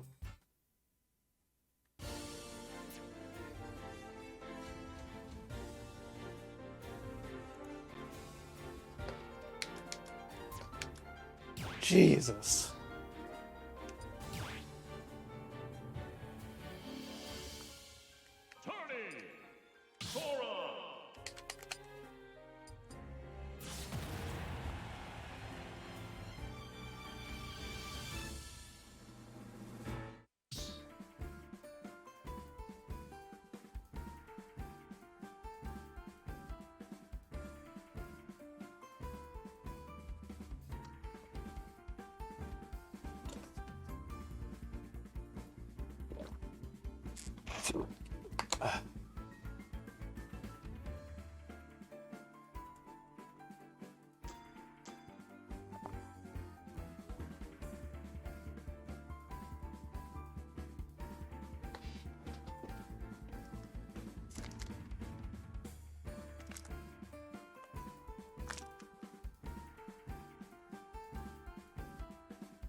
Do we have any MCU knowledge people? I have an MCU question. That's probably fairly easy to answer.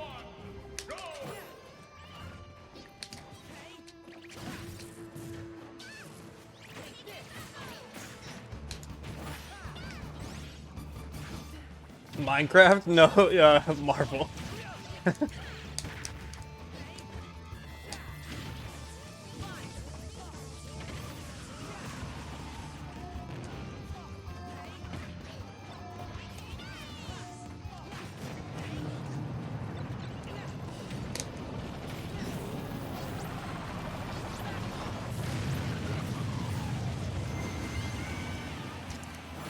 What's up, Wisdom?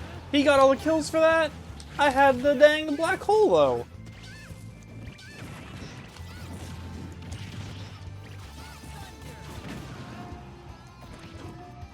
Bro, where am I?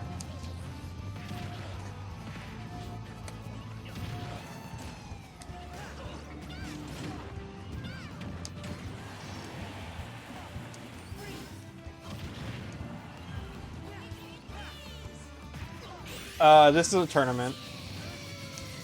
I'm probably not gonna play for too much longer.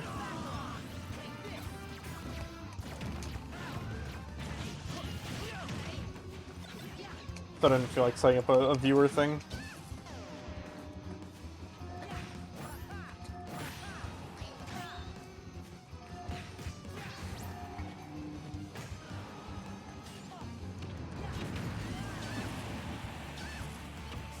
Wait, how did I die?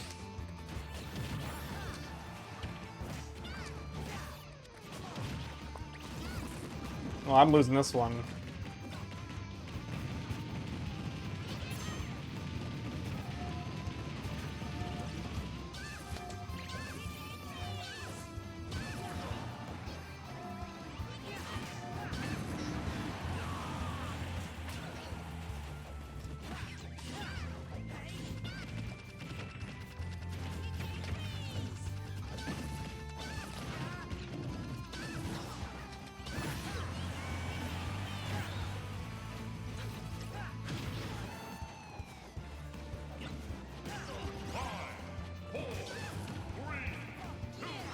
Yeah, it's over.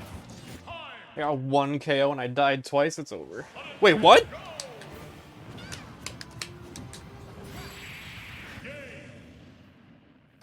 Bro. I put my controller down. Yeah. +1?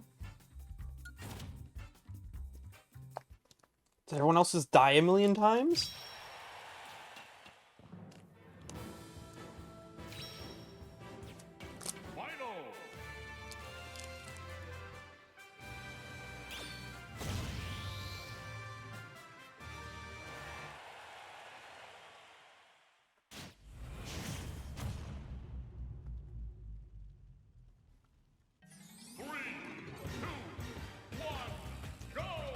The fuck?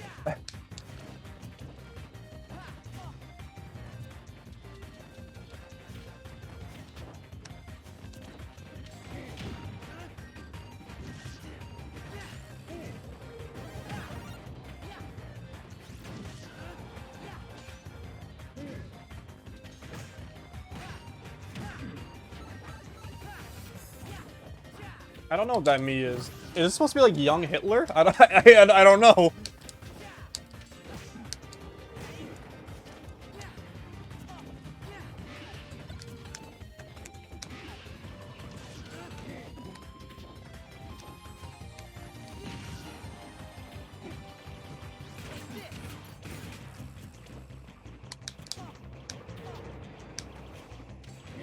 All I know is he's out of here.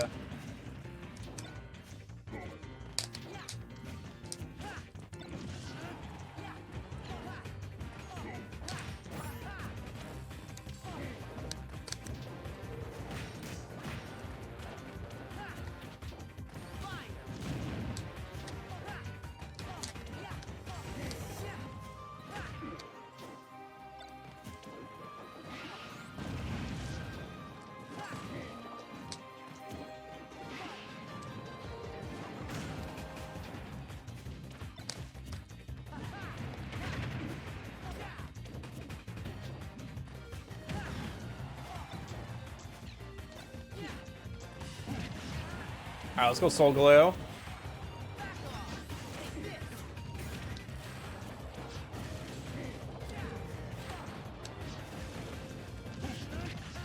Soul Galeo sucks.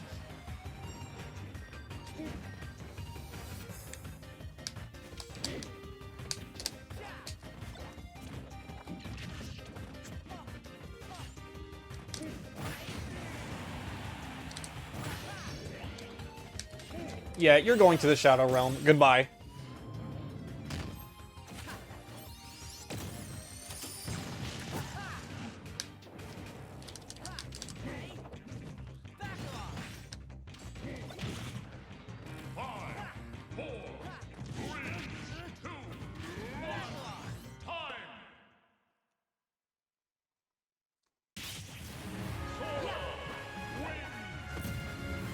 Finally, a victory. Royale.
Hello, Phantom.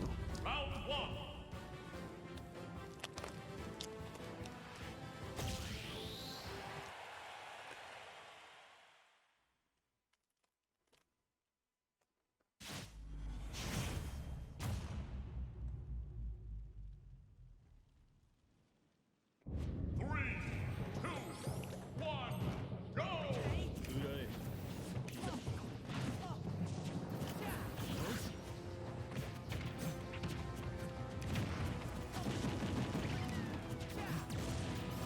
These free-for-alls are less laggy than some of the 1v1s you played. That's ridiculous.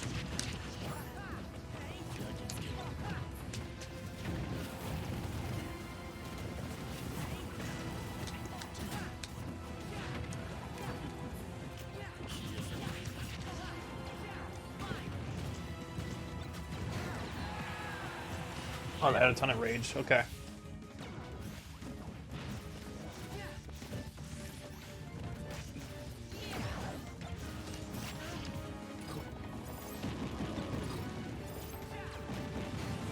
Oh, gee, Sephiroth, why is your sword so big?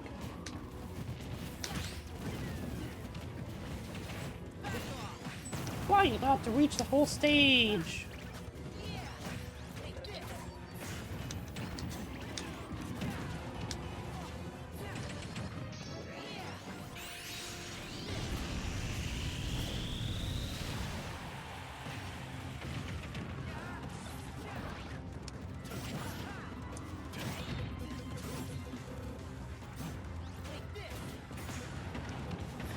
Fucking Pong!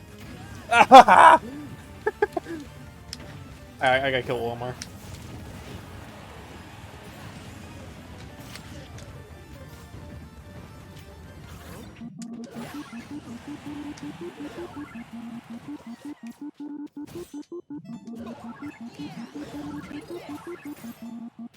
Woohoo!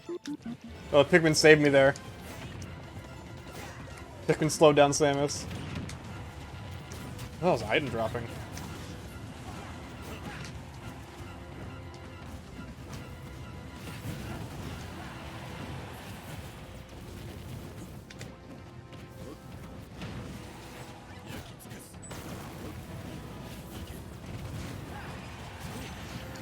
Shoot.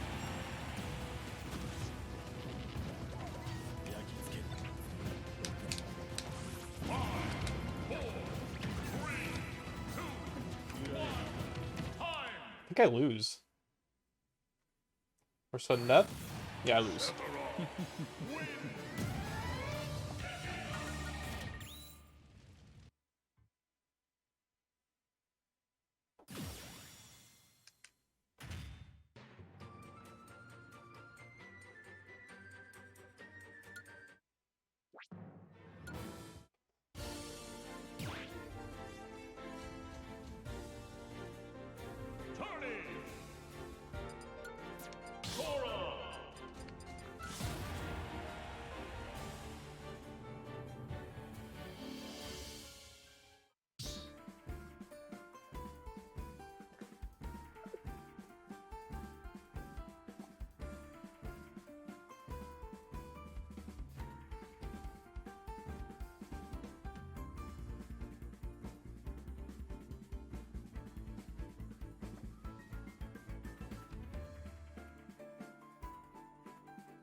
This will probably be the last tournament.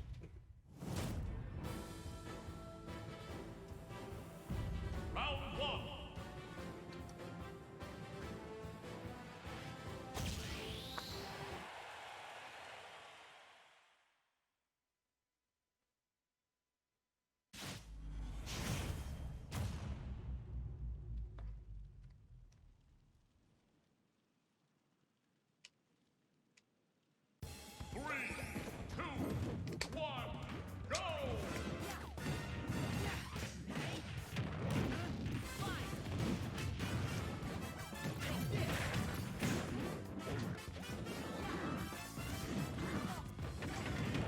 I really don't like what they did with the quick chat in this game.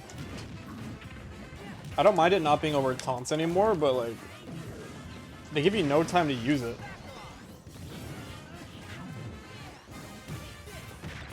You have to do it like right as the match starts, like the first couple frames, if you want to get a chat message in. Okay, well, Olimar wins.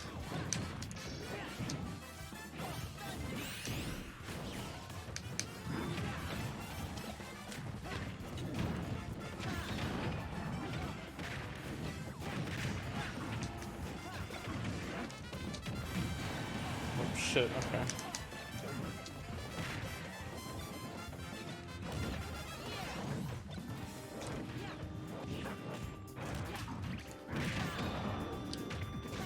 If I can get a KO, just maybe.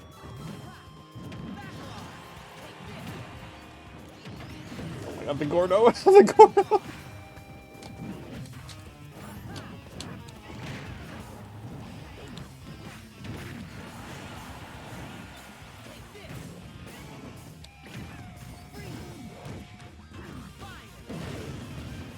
Okay. DDD looks like he's winning right now. Big lag.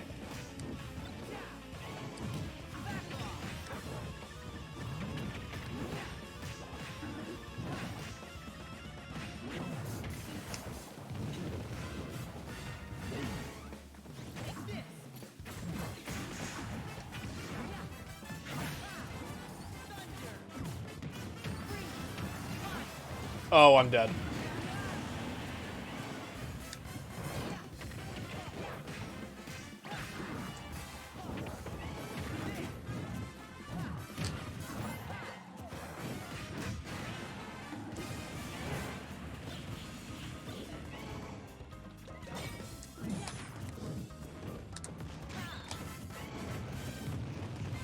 One's laggy too. Oh, you can tell that already.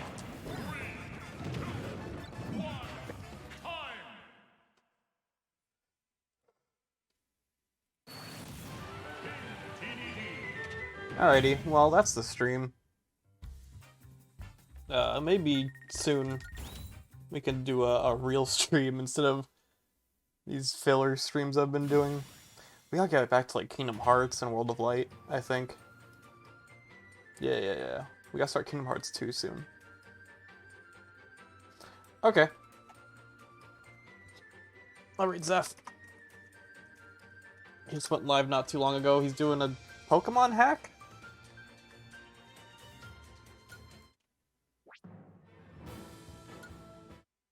So, go watch him. Goodbye.